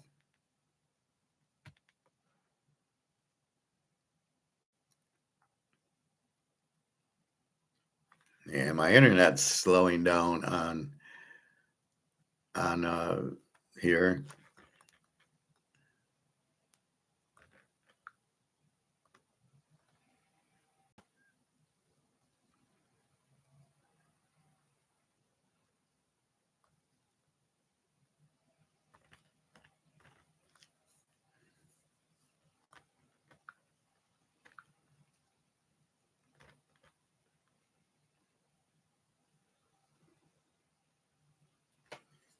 Well, this is busy, I guess. It's timing out. Jesus Christ, really? Right in the middle of when we're doing it, it decides to go slow.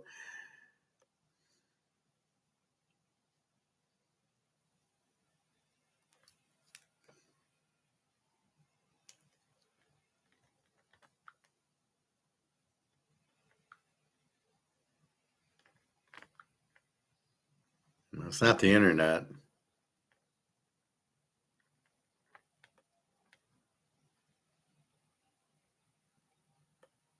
Well, I can't do anything. He's got a 6.68. All right.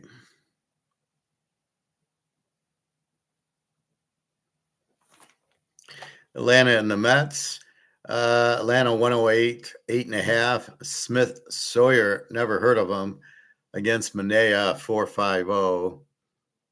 With Smith Sawyer with a 0 ERA. He's probably a bullpen guy. And covers is blowing up. So I'm going to have to go by memory. Manea 4.50. I don't really like this game. Baltimore. Detroit's 171-7. Rogers against Scuba. Oh, okay, it came up. Smith Sawyer, yeah, he's he hasn't pitched this year.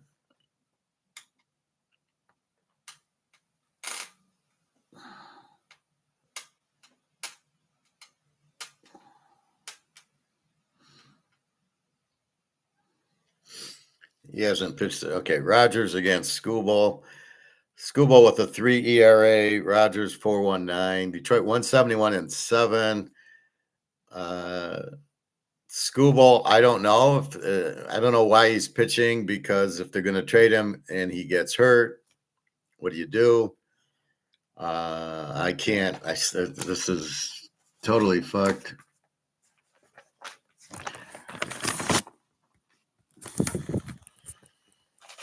Let's see if I got anything on Rogers. Rogers. Oh, here he is. He was 2-8, so he's pretty bad. All right.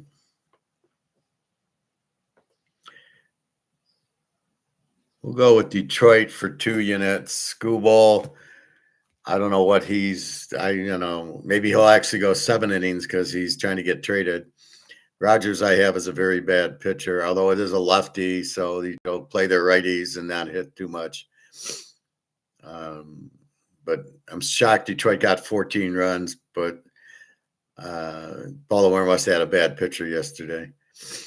Milwaukee, Drone against Webb. We got Milwaukee 125, 7.5.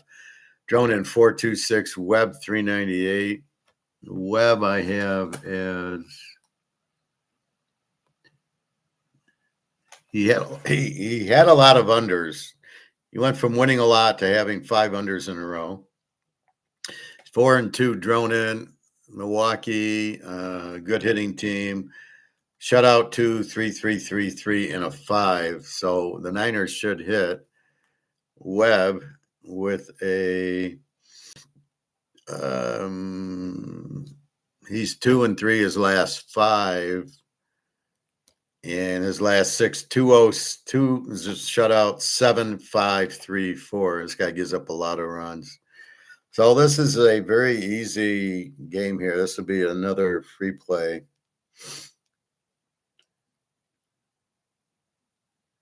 Yeah, let's go over here. Milwaukee over 7.5. We'll go 3 units on this one. I really love this one.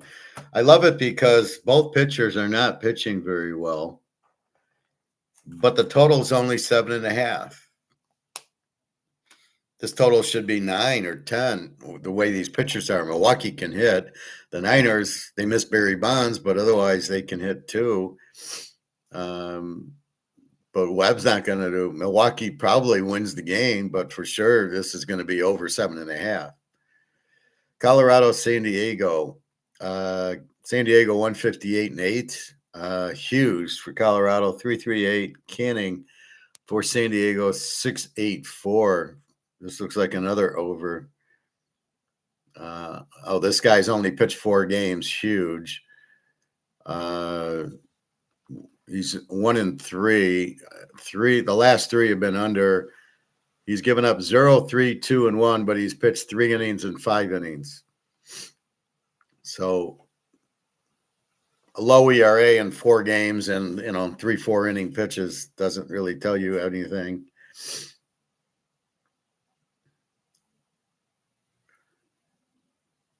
And Canning. Oh, we like Canning. Canning's the good boy, isn't he? Yeah, San Diego. I think it's Griffith. Yeah, not Canning. Canning's lost his last 5. 4 of them have been under. He's given up 4 runs, 2 runs, 1, 2, 4, 5. But he's lost his last 5. But there's not a lot we can do with Hughes, because Hughes is I am charging my phone. So Hughes, though, we don't know enough. Canning loses, so we can't bet San Diego. And as far as over-under, probably an over, but we don't know because we don't know what Hughes is. All right, so we'll have to pass. Texas goes against Tampa Bay.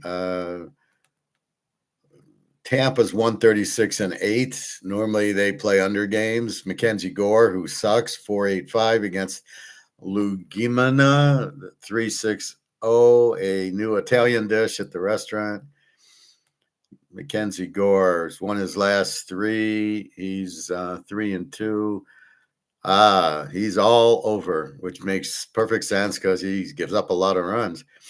3 runs, 5, 7, 1, 5, and 3. So Tampa's going to score, or should score. Legumina from Gonzaga, from Dallas. So the first guy's over. Tampa does get overs once in a while. This guy's 2-2 his last 4, 2 overs and a push. Oh, he's a bullpen guy. All right, so his real ERA is 4.63, not 3.60. So we got a 4.63 against a 4.85 and an 8. Okay. But we got to be careful because Tampa's normally an under team. But every once in a while, they'll put up 10 runs, and Texas does the same thing. All right. Oh, okay. Atlanta and the Mets. Okay, here's another free play. Take Atlanta. 3 units. Chris Sale on the mound against Charlie Scott. Now, this is game 2, I believe. Atlanta and the Mets. Did we already do it? Yeah. Atlanta and the Mets is a 110 game. Smith Sawyer against Manea. This is game 2. So bet game 2 of this. Chris Sale against Scott. And we'll go Chris Sale. Scott, let's see. 3.14 ERA.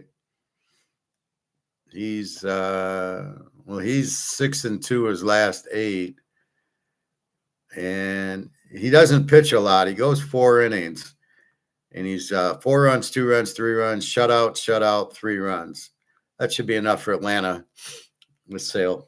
So go scale, which is basically the play I was giving yesterday if I would have done my broadcast, but it got rained out anyway, so we get second chance. So you have Philly with Jesus going. You then have Milwaukee over 7.5, and now Chris Sale 3 units.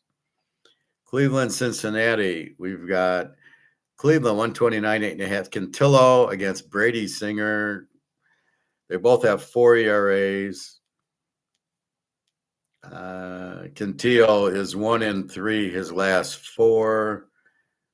And 2, 3, 6. 1 run, 2 runs, 2 runs, 1 run, 4-5 his last 2. He had a 7 and a 4, so he went 4-7, and then he went 1-1, 1-2, 2-1, and now 4-5 again. And he goes 5 innings, 6 innings once in a while. Brady Singer, the Brady man, the Brady bunch. He's 2-4 his last 6. 5 of them are unders. And 2, 4, 6. Shutout 5, 3, 1, 2, 3. So 5 was the worst. Before that, it was as you went 3, 4, 2, 1, 0, 5, 3, 1, 2, 3. So he had a bad 5 against Pittsburgh, which makes perfect sense. Here he's got Cleveland who won't hit him. I don't know. This could go over, but these teams don't hit very well. The Yankees in the what a game here. Yankees 147.5. We got Steve Schittler with the 208 against Dean Martin with the 349. Schittler won for us. I believe he won 1-0. Yes, over the Phillies. That was a big lock we had. Before that, he gave up 0-4-6. Then he comes back strong 1-2-3-0. So, like I say, when these guys give up a 6, a guy like Schittler, a guy like Jesus, a guy like Scanes, Sanchez, they come back pretty strong. They're like a good football team that loses, and then they get pissed off and win the next game. And that's what these pitchers are. He had a shutout, so Schittler beat Philly 1-0. He was pissed off. Dean Martin has been, he went to Texas Tech. Why didn't he play quarterback? Dean Martin is terrible. He's 1-6 his last 7. And his last 6, 1 run, 0, 2, 5, 1, and 4. But he goes 4-5 innings. All right. So Dean was okay, but he's not as strong as we thought. He's okay, but not as strong. And Schittler gets pissed, so look for that. Yeah. So we're not going under with this game. KC, Minnesota. We got Minnesota 193.9. Dobnik with a 1 ERA, probably a bullpen guy, against Joe Ryan 3.39. Big Edge, Minnesota. Dobnik pitched in 4 games. He's 1-3 since July 2nd. All 4 have gone under. 2 runs, 0, 1, and 4, and 1-0, and roughly 5 innings. And Joe Ryan from Minnesota, from San Francisco, where Joe DiMaggio is from. And he's 2-3. He's 3-3 his last 6. We can go there. In his last 6, shutout 4, 6, 0, 2, and an 8. Hey, this Joe Ryan. You don't know what you're getting from him. I'm certainly not going over 9 in the KC Minnesota game. KC doesn't hit, and Bobby Witt's out. Minnesota hits once in a while. You'd think Joe Ryan should win this game, but especially after the 8 runs he gave up last game. Look for him to be kind of pissed. The Cubs and the Cardinals. The Cubs are 105.8. Boyd 3.81 against Dusty May 4.59. Boyd, Oregon State. Ooh, he's red hot. One, two, three, 4, 5, 6, 7 in a row. And he goes 6 innings most of the time. Shutout 3, 0, 4, 1 and 1. So boys, Cubs are pretty hot. Dustin May, coach of Michigan basketball, now is in the NBA, has lost his last 4. And he's given up 6 runs, 5 runs in 2/3 of an inning, a shutout, 2, 5 and 1. He goes 4 innings. He did a 6 innings, 1 hit, 7 hit, 1 run game last time against Cincinnati, who I think has injuries. All right, that's an easy one. I can't make all the games free. This is a good day if you're buying $25. You make a fortune today. Houston 126 and 10. How can California be in a 10-run game? Wisniewski with a 0 against Rodriguez, 8.54. Wisniewski, I bet, is a bullpen guy, and he has pitched 4 years. He was a starter for the Cubs in 23-24 and started with Houston.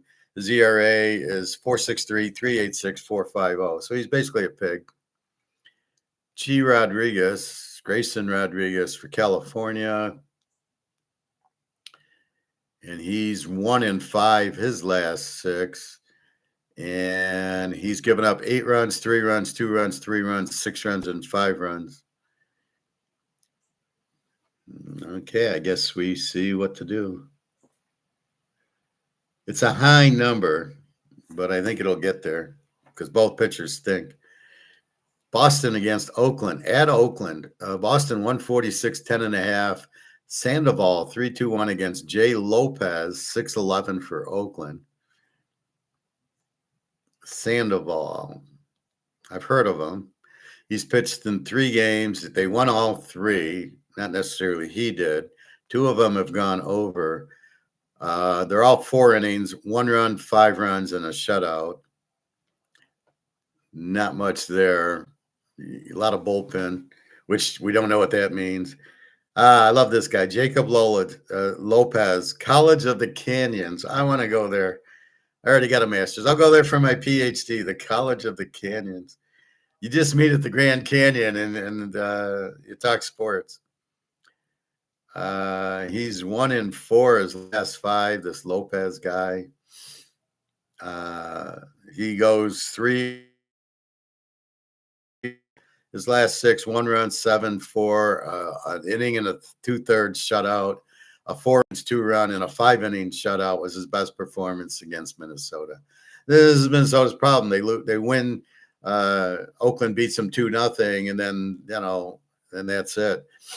So he gave up 7 to the Yankees. Okay, 4 to California, 4 to Detroit, 6 to Cleveland. Too many games he's given up. 6-4, 7-4, and he's only pitching 4 and 5 innings. So this guy's a real pig. I don't know how Oakland's hitting. I think the over is a little high, but it is at Oakland. And Boston doesn't have Jim Rice and Fred Lynn anymore, so I don't know that Boston's a high-scoring team. It's an over game, but I don't like the 10.5. And last but not least, we've got Seattle at LA. The Rams against the Seattle. This will probably be the NFC Championship game. We'll see if Aaron Donald's playing by now. Seattle without Kenneth Walker, I just don't see it. So we got the Dodgers 163, 9.5. We got Hancock 317, Lawyer 477. One of the few non-Japanese pitchers the Dodgers has. He's more with Bobby the Brain Heenan than all the others with Mr. Fuji. He's 2-4, Hancock, his last 6. And he's given up 6 runs, 5 runs, 1 run, and then a shutout, 7 innings, a shutout, an inning and 2/3, and then 6 innings, 2 runs. That was 19 pitches. Normally throws 90. I don't know what happened, an inning and 2/3 to Tampa. 19 pitches. And then he had 6 innings, 95 pitches. His last game, five hits, 2 runs to Cincinnati, but they lost 5-3. So I don't know. So again, he had a 6 and a 5, and then 1, a 0, and a 2 after. Lawyer for the Dodgers from Kent State. Now, if it was football, he'd be a Z team guy. Wow, Lawyer won his last 2, 4, 6, 8. Who do we appreciate? He's won his last 8. That's all we know. 2 runs, 3 runs, shutout, 3, 3, and 3. That's an easy one. Go with the streak, boys. And Hancock's all over the place. The 9.5 ERA. You never know with the Dodgers if they hit or not. Sometimes they hit, sometimes they don't. So let's review. You got Philadelphia, and that starts in a half hour with Jesus on the mound. We got Milwaukee over 7.5, 3 units. Philly is 3 units. And Atlanta with Chris Sale, which was yesterday's free pick. If I was on, it will be today's free pick at 3 units. All right. That is your baseball. I wanted to talk about kind of everything. Let's walk through economics the fun way. So we make money. Why is there money? The communists don't believe in money.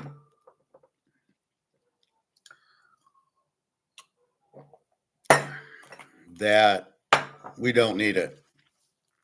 If we didn't have money, we'd all be fucked. We'd all starve to death. It's as pure and simple as that. The thought of not having money makes no sense. How would you buy anything? Everything's free. What are you going to have what's going to be free? There won't be anything there. This is the fallacy. Well, we'll walk into Kroger and everything will be free and we won't need money.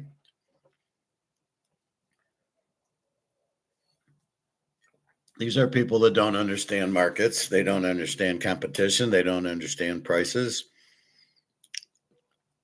If there's no incentive to grow the wheat and grow the bread and make Cheerios and make Lucky Charms and make Oreos, they're not going to be there. You have to buy things, which then enables people to produce. So you can go into Kroger's and say, I want strawberry Pop-Tarts versus blueberry Pop-Tarts. I prefer the blueberry, of course. And this is the whole point of it. That's how you get prices. That's how you get competition. That's how you get everything. The reason we're such a good country economically, well, at least we were until we're broke, until we went bankrupt, is because there was competition. In Russia, you didn't have competition. Joe Stalin said, this is it. He made sure he had steaks and borscht and potatoes, but nobody else did. And everybody starved in Russia. It's like in World War II, when the Nazis came, the Russian people, Ukrainian people were so happy because they figured they can't be treated any worse than the Russians were treating them. They were all starving. There's no food. Nobody's going to make food without getting paid for it. Nobody does anything without getting paid.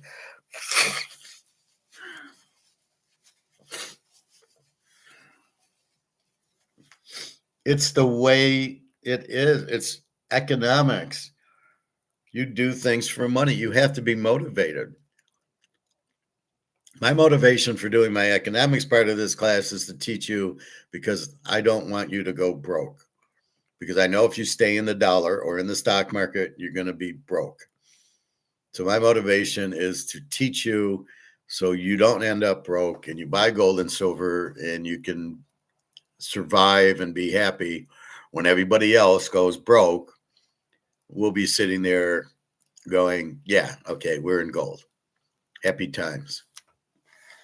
That's why I do the economic part of the class. Football, you're paying.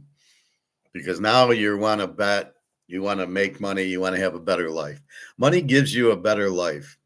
The more money you have, the better your life is. It does not mean we're crooks or we're, I hate the word greedy. What does greedy mean? I want more money. What's wrong with that? I pick football very well. I want to make more money out of it. But the incentive for me is to pick the winners. The fact, I don't know how you call me greedy. Well, you made $100,000. That's greedy. What's that greedy?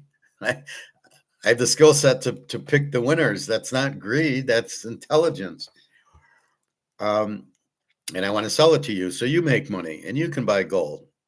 And that's business.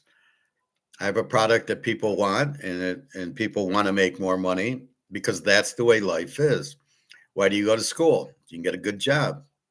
Why do you get a job? So you can get paid money so you can buy goods and services and go on trips to Hawaii and play golf and go to Vegas and bet football and bet poker. But you need money to enjoy life. It makes you enjoy your life better by having money. And that's the key to it, right? So that's what we're all striving for. But if you took money out of the equation, what would we do? There'd be no incentive to do anything. We'd sit at home and stare at the wall. You wouldn't have TV. You wouldn't have a computer because that actually costs money to buy. Nobody's going to make a computer and give it to you. The fallacy of communism is that everybody's just going to give you. Well, they'll give you go get a steak at the grocery store. There won't be grocery stores. There won't be anything. There won't be refrigerators. There won't be stoves. There won't be anything because there's no profit. Who's going to make it? Well, it'll just appear out of thin air.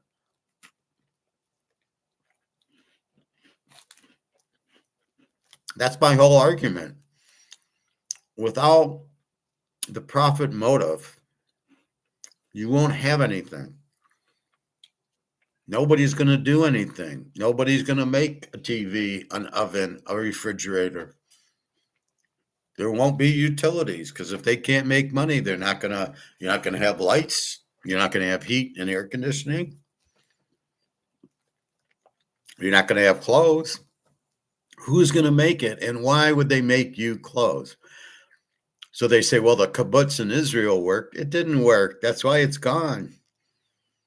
It did a little bit, but it relied on contributions of people delivering food. But it was such a stupid idea. Go living on kibbutz. Oh, what are we going to eat? Well, I'm sure they ran to the store to buy things. I mean, this is insanity. It can't work without the profit motive. Nobody's going to make anything. There won't be anything. Why do we have electricity? Because they make money. Why do I have air conditioning? Because they make money on it. Which, by the way, I'm looking at buying this portable air conditioner. You just plug it in at Best Buy. It's like $275. And it kind of keeps your air conditioning bill normal. Because really, you only need air conditioning when you're here. You don't need it. You need electricity to run your fridge and your oven. But you really don't need, I don't need my air on when I'm at the pool. What am I cooling? But when I get home, I can just hit the air conditioner. So I might buy that. I'm looking at full service hair salon, $10 off. This is because I just moved here. I don't even know where this place is. A blonde specialist. Don't know what that is. Full family service. So it's a $10 off. So I might call them and make an appointment. But they're not going to do it for free. She's not going to cut my hair for free. I can't buy glasses for free if there's no money. So the concept of zero money for perfect communism is the stupidest thing I've ever thought of, I've ever heard. How can we bet on the games? There's no money. How can we eat? There's no money. We will all be dead in 2 months if we didn't have money. But money in its root is a very good thing. Money is not bad. All right. The idea is don't print the shit out of it. But this is good for transactions and it allows business. Businesses compete. You get better products. You get cheaper products. You are motivated to, to work. Why learn anything? If there's no money, why would I go to college? And why would I'm certainly not going to get a job. I don't work for the hell of it. So I mean, the whole system is related by money. If you take that out of the equation, you have no civilization. We improve because of money. Henry Ford made the car instead of the horse and buggy. Then we got to better cars. We got TVs because of money, and then we got computers, and then we got cell phones. So it makes the standard of living goes up with money, with competition. As these companies do things based on competition, everything gets better and cheaper. That's why a new computer, a new laptop's $200 or $300, because there's 18 brands and they're competing for your money. So if you take money out of it, we're done. We're toast. We'll go back to the Stone Age. And that's not a really smart idea. But there's no way communism can work. In regular communism, the leader takes all the money, sort of like what Trump's trying to do. He takes all the money and everybody else struggles. And then people die because there's no food. And that's happened a lot in communism, where a lot of people starve. Like I said, World War II, all the Russians were starving. When the Germans showed up, they're throwing them a party, and the Germans like, but we're going to kill all these people because the Fuhrer doesn't like people. So that's what it is. I smell skunk. Anyway, so that's what you have is you starve because there's no profit motive. Once you take the motive out, you're fucked. And look what would happen if there's no money. You wouldn't have casinos, which means all those people would lose their jobs. You wouldn't have hotels. You wouldn't have airplanes. You wouldn't have cars. You wouldn't have anything.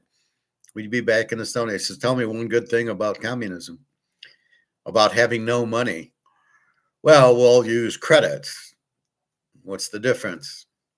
No, you need money because you need incentives. You want to, look how I'm going critically thinking poker and football to get better at it. So I don't lose as much. I don't lose a lot in football, but I don't want to lose it all in football. But you can't get away with it because of the injuries. But that's what we want.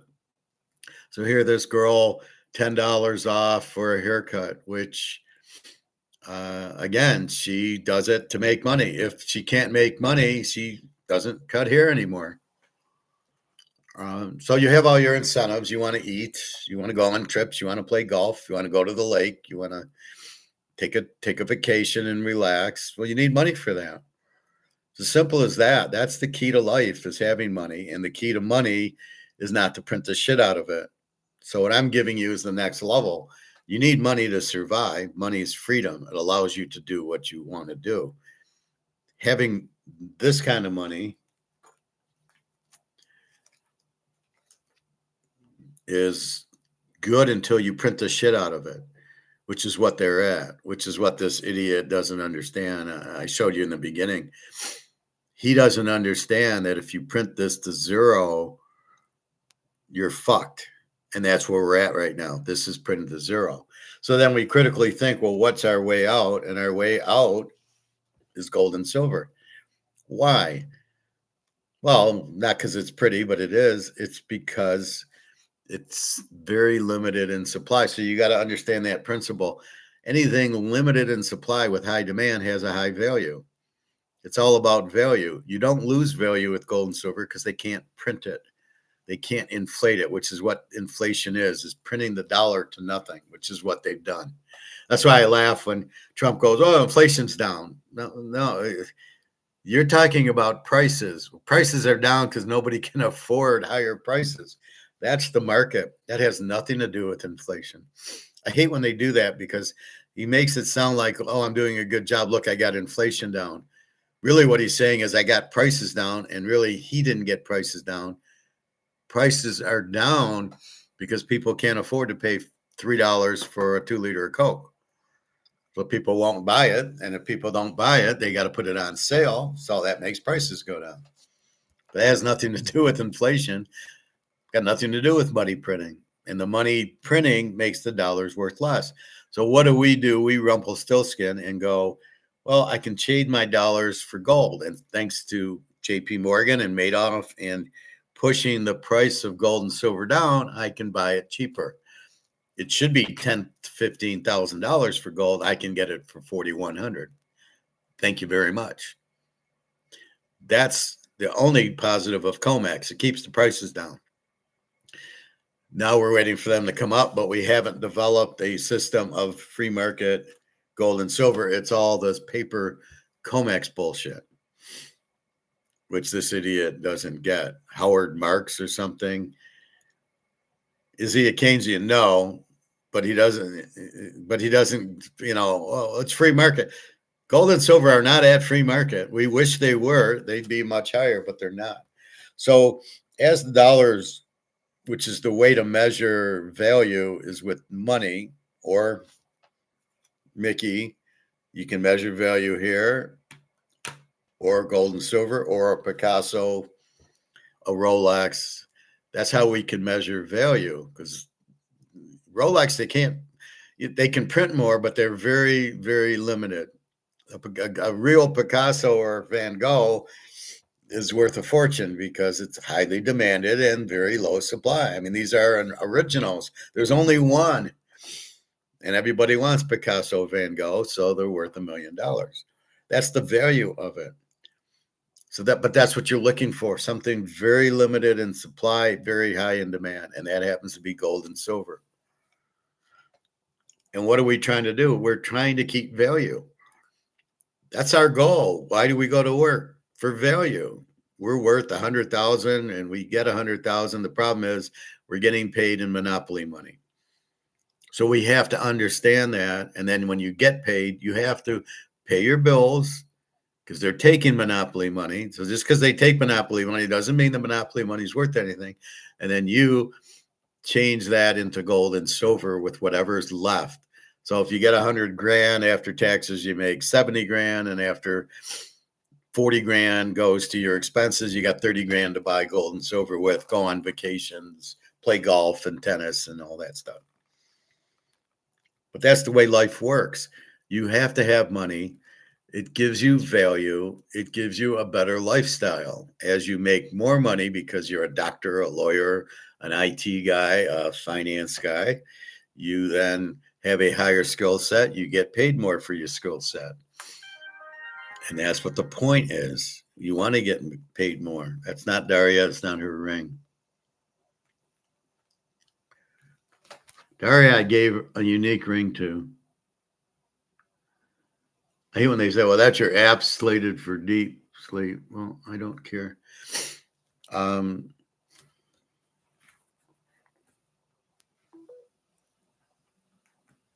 So because we need money to have a better life, and because the incentive is to make more money, you have people making computers and you have people making cell phones and clothes and nicer things, and you have a better lifestyle. You live in a nicer house, you drive a nicer car, you go to Hawaii, you go to Vegas, you go on nice vacations, you buy gold and silver. So you have a better life. That's what money gives you.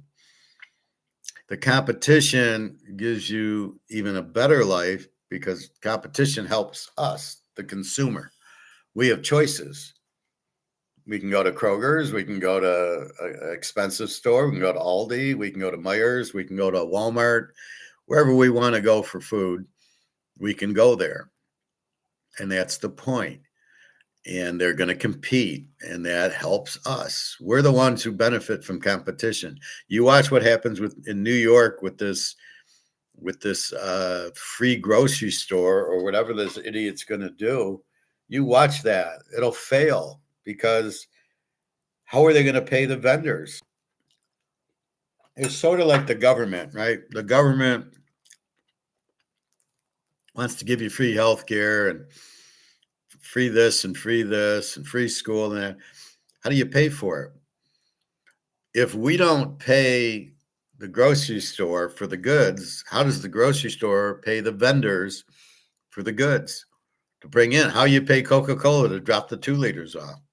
You can't. Or you tax everybody and you take the tax dollars to pay for it. And then you give away the Coke for free. How long is that going to last? 5 minutes? Okay, everybody's moved out because nobody wants to pay a lot of taxes. So you can pay for the Coke. Let the grocery store, let the market pay for the Coke and make profit on it.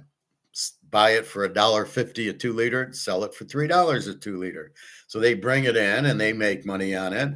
The consumer then has an option of buying the Coke or the Pepsi or the 7-Up for $2.99. So they go, yeah, I'll take it for $2.99. The store makes $1.50 a bottle. Coca-Cola gets paid for their bottle. See how it works?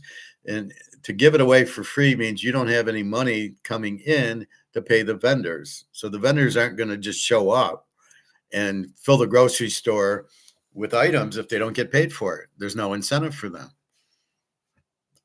That's why communism and socialism cannot work. You cannot have the government pay for everything or the government dictate what you should buy or shouldn't. You want freedom of choice and you want competition. So there's 5 or 6 different places I can buy whatever it is I want to buy. I need new glasses. Well, there's 5 or 6 stores I can go buy it at. Right. So I check the prices and whatever's going on. And then I go, I'm going to choose you. Or here's this haircut lady who I never heard of, full service hair salon. All right, give her a call. I get $10 off. What's the price? And if she's any good, I can go to her as opposed to who I go to. Again, it just depends. But there's the options, and that's what we want. That's why you want free markets. It gives you options. Maybe I want to pay more because the quality is there. Like maybe she's a great hairdresser, and yeah, it costs $30. I pay $25, but it's worth it, right? It's a much better cut. Okay, for $5, okay, I can justify that. For $20, I can't. Like for $50, no way. But there wouldn't be a lot of people willing to pay $50 for a haircut, especially men. Just give me a haircut. $20, $25. After you get past that, I could get somebody else to cut my hair for $25 if you get to 50. The women will pay more. They're more conscious of their look than the men are. Not that we're not conscious, but a haircut's a haircut. So, I mean, if you take prices out of the game, you're fucked. You have no game. How are you going to go to a football game? Oh, we don't have money, so I won't pay for the tickets. Why would anybody own the team? Why would there be any players? You think players are going to play if they don't get paid? And if you don't have money, nobody's going to, what are you going to play for? So you cut out all that shit, goes away. There's no airplanes because they can't make money. So you can't travel. There's no hotels because they can't make money. Once you take money out of the equation and this stupid bullshit of we'll have no money, and how people actually think this is a good idea, it just shows you how stupid they are. And the troubling part about this is that's what they're teaching in school. I got a lifeguard telling me about perfect communism, which I've never heard of. Communism is terrible. A lot of people die. It ends up being Joe Stalin or Hitler dictating everything to you, and you have no choice. That's what fascism, communism, socialism is.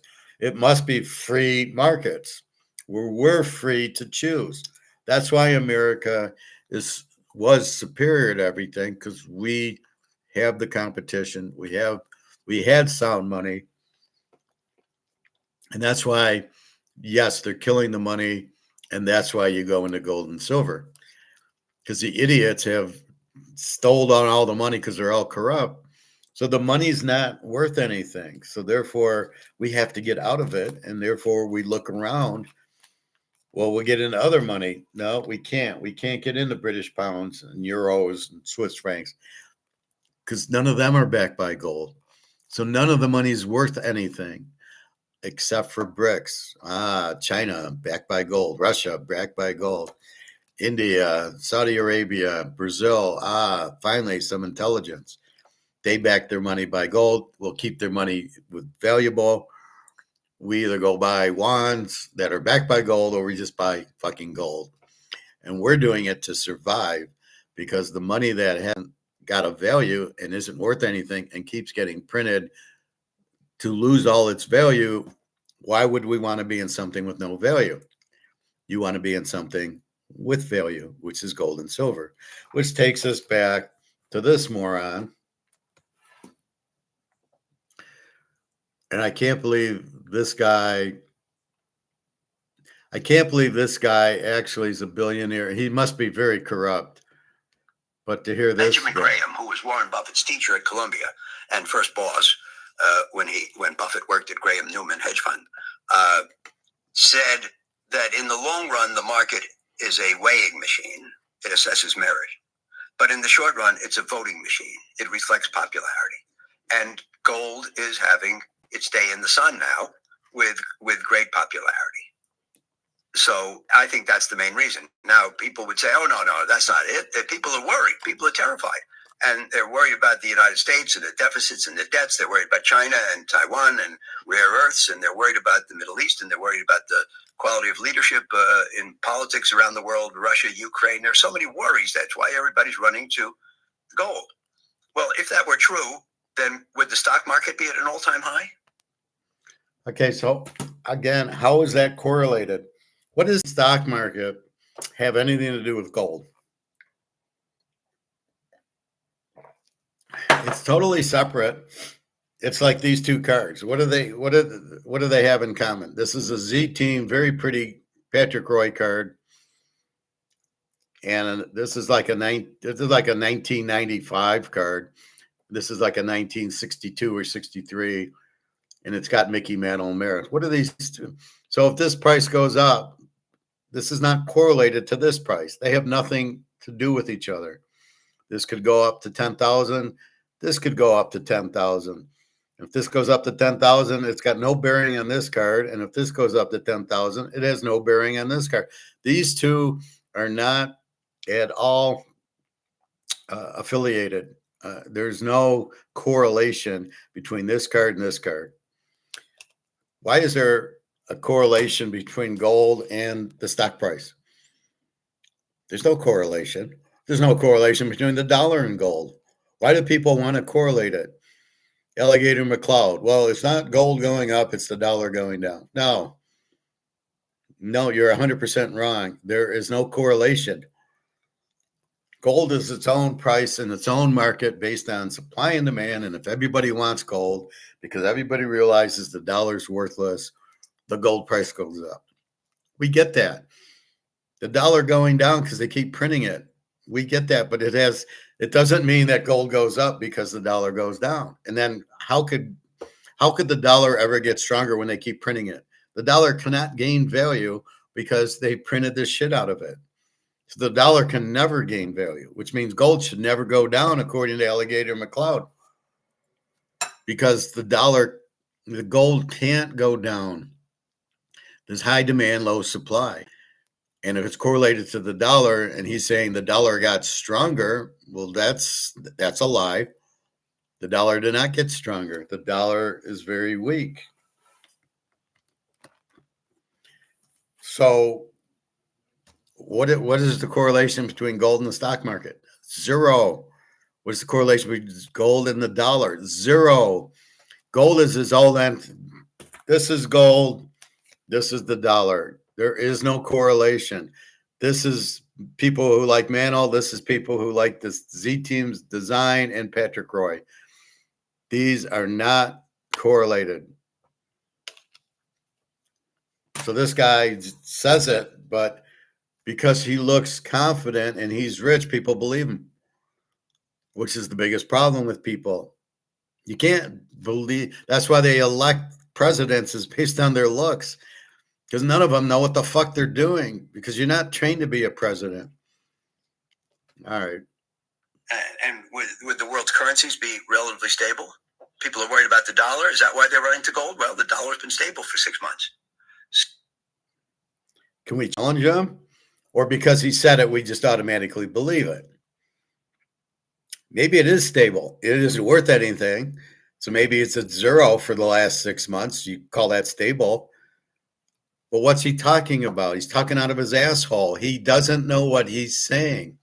But because he looks a certain way and he's confident, people believe him. This is where we must be analytical. And this guy on the Titanic, well, you know, for the last 2 hours, we've been running fine. The engines are fine. We just hit an iceberg and the water's coming in. Yeah, but that, you know, that doesn't matter. The boat's fine. It's been running fine for the last 6 hours. Yeah, we just hit the iceberg, but, you know, he can't correlate it to we're going to sink. And we got to get, well, no, the boat's been running fine for 3 or 4 days now. Why would we get off? It hit because there's a change, but but because he looks strange and he talks, but he doesn't explain anything he's saying. Well, the dollar's been stable. Has it? What's the value of the dollar? He doesn't get into that. He doesn't get into the gold. All right. So I don't think you can make that point. But if you talk about assets that don't produce cash flow, and we're talking about paintings, diamonds, furs, oil, gold, crypto, it doesn't produce cash flow. You can't talk about what the right price is. I mean, what does cash flow have to do with the right price? What does cash flow have to do with anything? As the costs go up and your prices can't, your cash flow goes down. You don't have to worry about that in gold and silver and diamonds and paintings. They have a value because they're limited and people demand them. That's what a market is. What does cash flow have to do with gold? Nothing. We're not trying to produce cash flow with it. We're trying to save our ass by getting out of worthless monopoly money and into something that can't go worthless because they can't print it. Therefore, they can't inflate it, and it can only go up in value. That's our cash flow. $2,000 now, it's $4,000. That's our cash flow. It's still manipulated by JP Morgan. It is not free market, as he again says, which we'll listen to that. But this guy, Howard Marks, a master investor. Yeah, a master of what? Bullshit? This guy doesn't know what the fuck he's talking about. The right price for an ounce of gold. How do you derive it?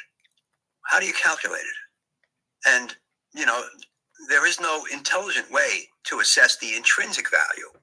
These assets. Is there an intelligent way to get the value of this? Yeah, it's called I'm going to sell it and there's a buyer without government interference. Is that an intelligent way? That's the way to do it. So if I'm at his card show and the guys, I see this card for $20,000 and I'm willing to pay it, that's what it's worth. But he's selling it and I'm buying without the government interference. But you don't have that in gold and silver. You have government interference. Sell at a price, the term for which is what the market will bear. What the buyer will pay and the seller will take. That's where it sells, period. So you can invest in gold because you're scared. You can invest in gold because you're aggressive and want to be in on it. Or you can invest in gold as a superstition. You just can't do it analytically because you can't tell me what the right price is. So again, this guy, probably the stupidest guy I've ever heard. You can't tell me what the price is because we don't have a free market price. I've been saying that for 6 years. We don't know what the real price of gold is because it's manipulated by JP Morgan. We come over here and this is all I explained to you.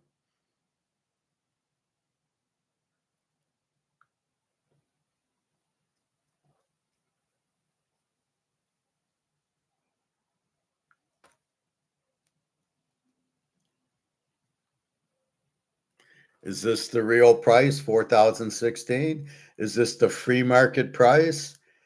Is silver 57? Is that the real price, free market? No, these are manipulated paper prices. That's why we can't tell you what the actual physical price is, because we don't have, that's not in here. These are paper prices, 4,016, 5704. This is the problem. We buy physical gold because we're waiting for a free market price where there's a buyer and a seller. There is no buyer and a seller for these in physical. These are paper. This is somebody doing a diluted option, 100-to-1 option, 4,300,000 tons of gold versus only existing 200,000 tons. How can you sell 4.3 million tons when there's only 200,000? So this price isn't close to reality. This is not a free market price. This is a very much manipulated price because they're making higher, there's higher supply than reality. So this is not a real price.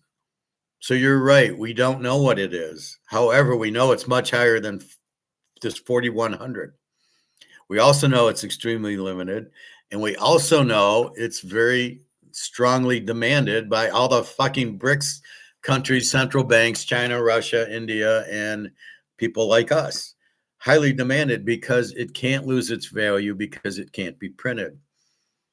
Do we need cash flow from it? Why? I bought it at 1,700. It's 4,100. You know, it was 5,000. At 5,000, I tripled my money. Do I need a cash flow for it? Do I need a dividend? No, it has value, but when it's allowed to be free market, it's not allowed to have a free market. So no, you don't know what the price is.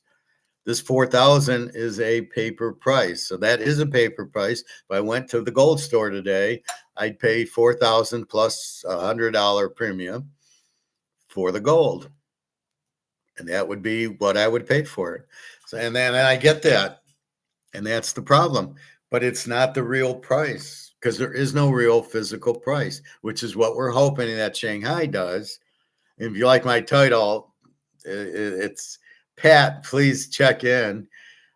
He's in Singapore. He can probably give us a better idea of the free market price there with the 500 gold stores that sell the gold, the jewelry and the coins and the bars. We can probably, what is it there? And it's probably, let's say 5,000. It's hopefully not the option. And that's the problem. It's been this option price, not the real physical price. So we're gonna make a hell of a hit when it goes physical because the options can't keep going. It's going now. So if we step back, we develop our skill set. We get paid for it. We need money. It allows us to buy things. It allows us to we sell golf clubs and compete with other people that sell golf clubs. We can make a fortune by selling coffee mugs. Hey, I can sell this at $22 because they're selling it at 25. Or we can come up with things so we can make money. That's why you develop things. That's why we've developed into computers and phones, and we bet football and we play poker. We try to make more money out of it. And this is where the problem is. Idiots like this guy, people give their money to, and he clearly is very confused and has no idea what he's talking about, unfortunately. And this is the problem. People have 100 grand and they don't know what to do. I know I want to make more money. Of course. And they'll go to a guy like this, an idiot like this, or God forbid, go to JP Morgan investors. They're going to just steal your money blind. They're going to hit you on management fees, and they're just going to put you in the stock market. So they're not really managing you. They're just saying, oh, buy NVIDIA and buy Tesla, buy Amazon, buy Apple. Great management, guys. And then we're going to take 10% in your management fees, although you won't know it. We'll just take a chunk. And your portfolio will go up a little bit because these stocks are going up because the government's printing money and putting it into these stocks. And then we're geniuses. And you go, great, I'm making money. I don't know what I'm doing. I don't know why it's going up, but I know it's going up. But you don't know what's going on. You're like you walked into the middle of the movie and you have no idea what's happening. But you're in the movie, and that's the problem. So you make money because you're smart. You've got a good degree. You've got a good job, but you don't know what to do with it. And now you're forced to trust an idiot like this guy or JP Morgan or Chase or any of the banks. You're fucked. They're going to rob you blind. The dollar isn't worth anything, so you're really getting fucked by the government because you got $100,000. So you think you have money. Luke's guy has $4 million. Oh, yeah, he lost his job. And I said, but they're in dollars. So how much the $4 million are worth? Zero. Well, it's 4 million. Well, you got 4 million zeros. So this is the problem with life. You're struggling. You make money in stocks. We make money playing poker. We make money betting football. We got hot in craps or blackjack or roulette or baccarat, and we won money there. Okay, now what do we do with it? We made 20 grand betting football. What do I do with the 20 grand? I'm telling you to buy gold and silver with it. You ask your financial advisor, he's going to put you in stocks. But you're in money. You're in monopoly money. And at the end of the day, it's not worth anything. I'm getting you into value, and he's putting you into no value. And this is what I see. This is the problem most people have. And then when the market crashes like 2008, everybody loses everything. And they don't know why. Well, you shouldn't have been in it in the first place. That's why I show you a Tech on Wall Street guy. He loses 60 grand. He kills everybody. So there was a happy ending. But why does he have his money? Well, his broker told him to put it in there. And he's going, did you look at the property? Like, no, you idiot. He just sold you crap. And you were stupid enough to listen to him. And the point is, you've got to understand it. That's what I'm doing. You've got to understand that if you're in stocks, bonds, or any of this shit, you're in monopoly money that isn't worth anything. This is not worth anything. And if you're in Europe, this isn't worth anything. So all the Germans, I'm sure, are in gold because they've been there, done that before. And they don't want to see their dollars. They don't want to pull out Uncle Joe's wheelbarrow.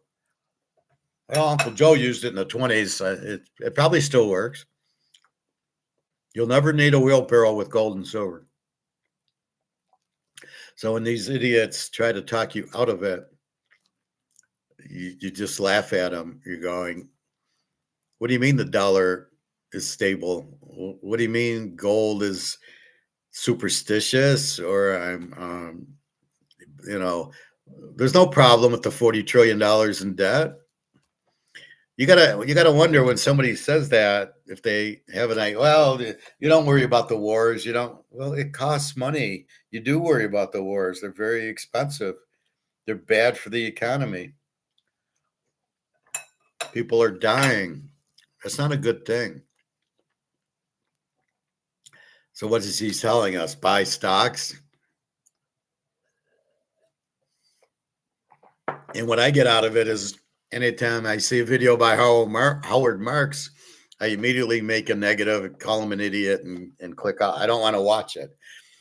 See, that's what I don't waste my time. That's why I show you Egon and Mark McGuire. When I get a guy like Howard Marks or some of these other losers, I don't want you to watch it because he's giving you bad information. If you were just to watch that, you'd go, yeah, I don't want to buy gold. Why am I buying gold? Because you should be buying gold because it can't be inflated. It can't be printed. It's got value. It can't lose its value because the only way you lose value is if you print more, and there's a ton of it. And that's the thing. That's why Bobby is not worth anything, because they printed millions of these versus this in a really good condition. They might have printed some in the 60s, but good luck finding something in this condition. It's a beautiful card, 4/19, 62, 63, whatever. And that's the point. You want things that are limited. It has more value. This is not limited. There's 100, probably more than 100 trillion, 100 trillion of these out there. And the same thing with the euro, right? They're heavily produced. They have no value. The key to your life is value. I want to be in things with value. And if you're in things with value, you'll never have a problem. If you're in things with no value, so if you're going to retire and give Johnny, some money, Johnny's your kid, and you're planning on giving him this, it'll have no value. You're fucked. It's not worth anything. And that's the key to it. That's what I'm trying to register, is understanding Austrian economics is about competition. It's about value. It's about money being value. It's about the higher skill set you have, the more money you make, which is very important. It gives you a better quality of life. And that's what we're really trying to do. We're not greedy. If I have $1 million and I want 5 million, it's not greed. It's intelligence. Hey, I can get more money. Great. I can give it to my kids. I can buy more gold and silver. I can take a nicer vacation. What's wrong with that? That's what life's all about. Not about greed or not greed. Oh, greedy's bad. What kind of crap is that? Oh, he's got too much money. He's got $1 billion. He doesn't need more. Well, if he's selling a product that people want and they pay for it, why do you care how much money the guy has? Why do you care if he has a boat? Well, if there's a boat able to be bought and he can buy it, he buys it. What's wrong with that? You're jealous because you can't afford it? Go buy a smaller boat. Or who cares? Don't buy a boat. Buy golf clubs. So this is the point that people must understand. Austrian economics is about free market. It's about competition. It's about your skill set, makes you more money, which better improves your life. But we're smart enough to know we want things that are limited, very low supply, very high demand. And that's why we turn to gold and silver. And we know it's being manipulated now. And it's not because it's superstition. In fact, it's got nothing to do with superstition. It's got to do with highly intelligent people understanding low supply, high demand makes price go up and keeps value. So we want to be in valuable things because we work hard for it. We don't want to be on the streets starving because because our money turned to zero. That's the biggest reason. How much longer the US dollar stays is not going to be long. We can't, there's no set date, September 1st, but it's soon because Trump's got us in all these wars that cost a lot of money. So he keeps in wars and it keeps costing us money and we're fucked. So keep that in mind. So you can't be in dollars. They don't have a value. Well, how come I can go to the grocery store? Because they have to take them. The government forces Kroger's to take dollars. So we pay in dollars because that's what they take. And if you had to pay them in coconuts, we'd have coconuts. And that's the thing. So you want things that are very limited, highly demanded. Those are what's worth everything. And that's the key to being successful in life, having a happy life, having a much better lifestyle.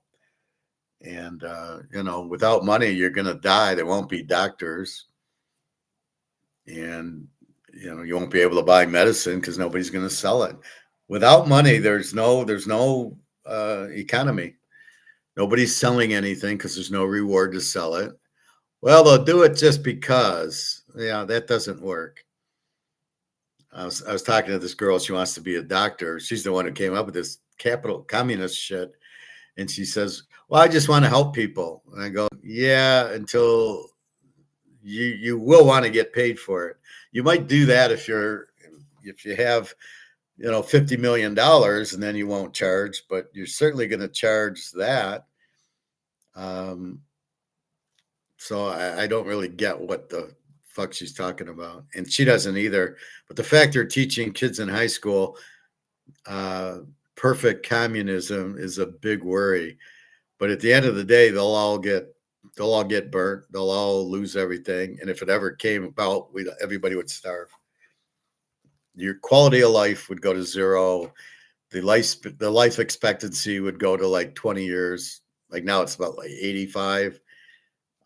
It'll go to 10, 20 years. How are you going to feed a baby? Where are you going to have formula? Oh, you'll just, with the tits, you'll just feed them. Oh, okay. How about when they're 4 or 5 years old? You still going to feed them? Still going to breastfeed them because there's not going to be food around. How are you going to go to the doctors? There ain't going to be doctors. If nobody gets rewarded, they're not just going to do it because they're nice. People will not be nice if they're not getting paid. Yeah, if I got $1 million, I can be nice. But if I don't have any money, I'm not going to be nice. I'm going to want to eat. I'm going to want to go on a vacation and go play golf. Everything we enjoy doing, you're not going to be able to do. It's the stupidest idea I've ever heard.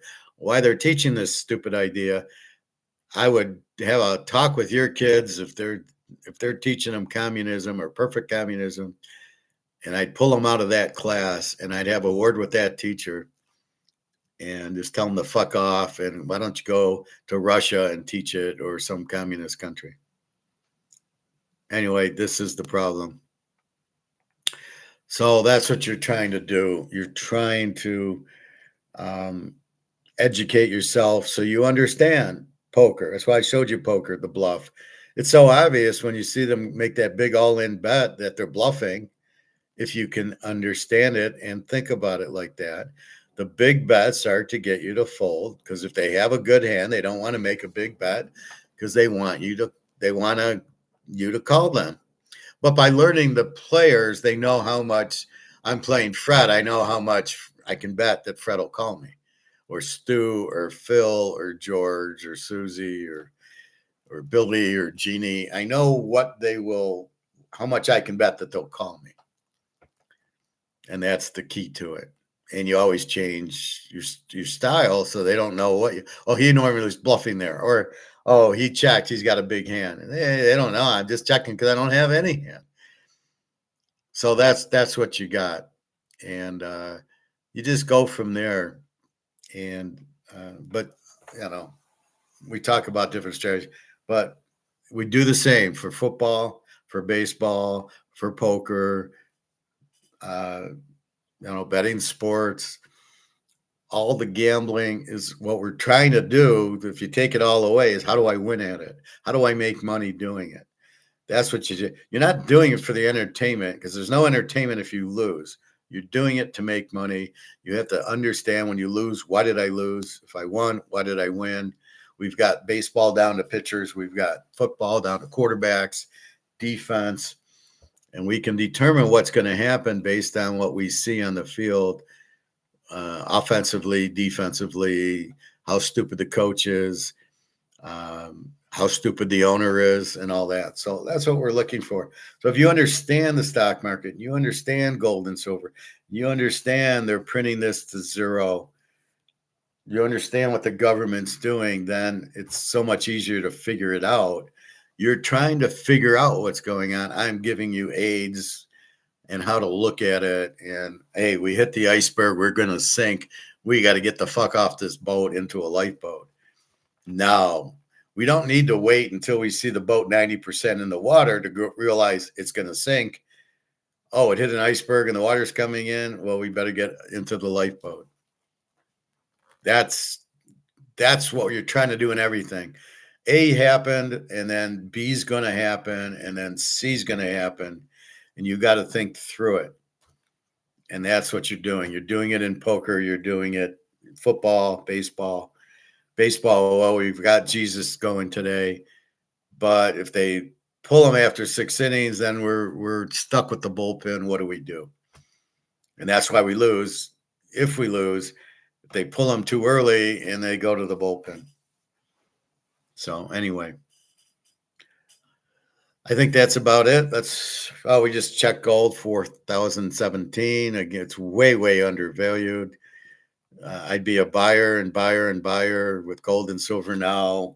It is not crashing. It can't crash because it's very limited and the demand's huge. So physical gold can never crash.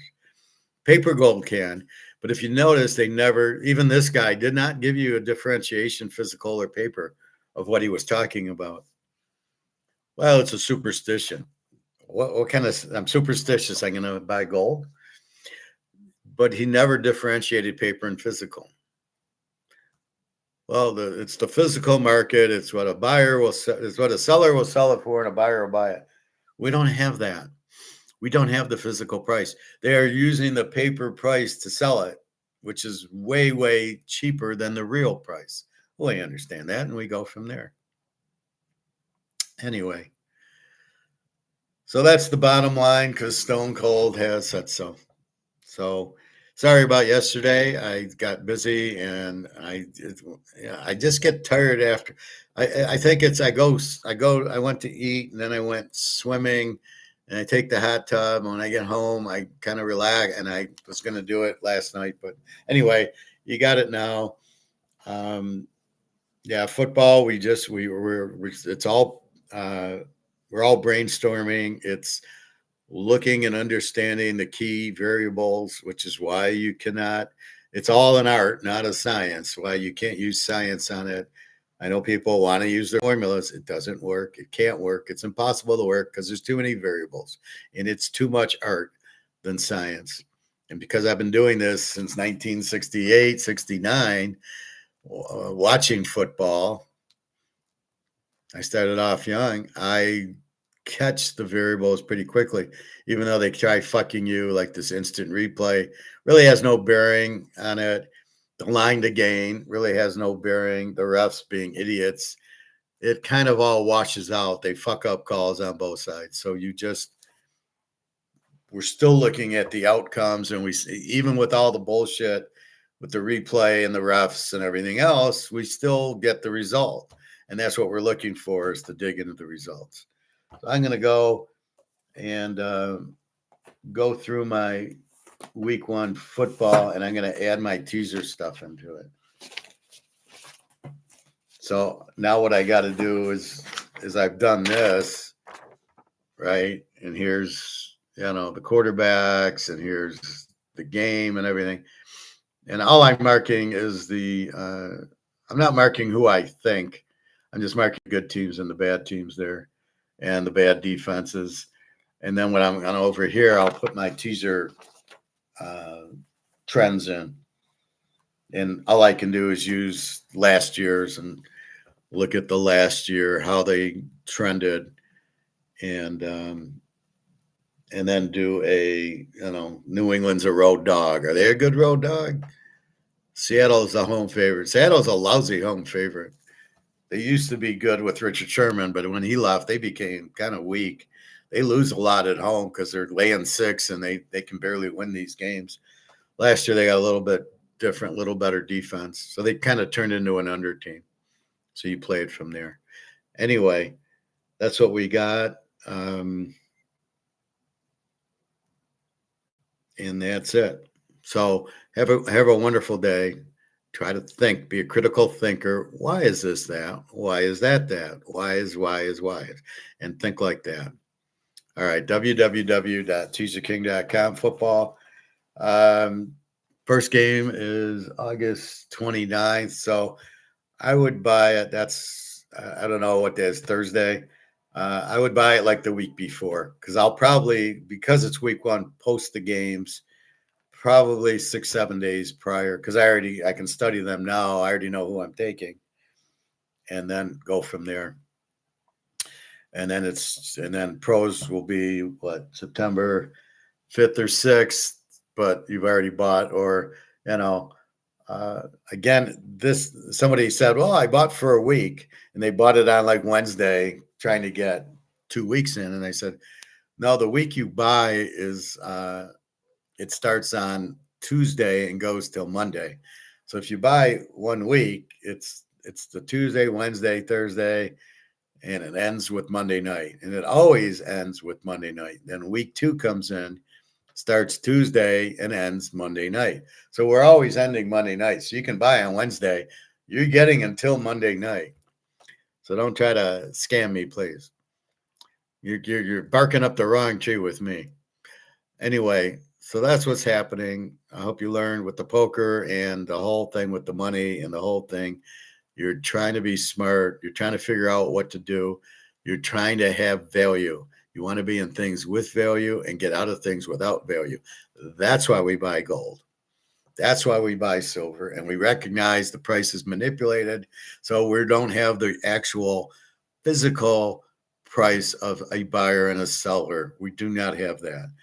We have the buyers, but the sellers are using the paper price, not the physical price.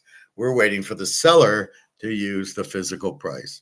And most of these idiots don't even know there's a paper and a physical market. It's just, you just laugh. As Bobby would say, it's a shake my head moment. What an idiot.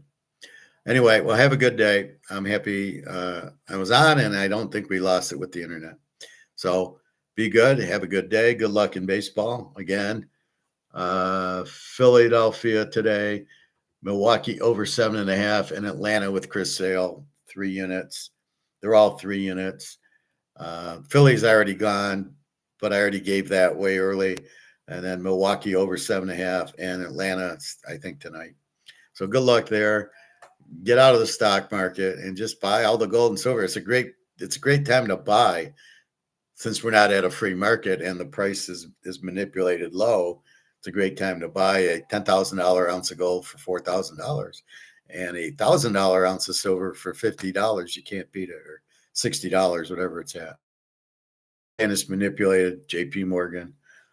So we know that. And the stock market has nothing to do with the gold market. I love when they, well, why is the stock market up? Because they're manipulating it. They're printing money, putting it into the stock market. That's why it's up. And who cares why it's up? If everybody's an idiot, doesn't mean I'm going to be an idiot. And it doesn't mean I'm not going to buy gold and silver. All right.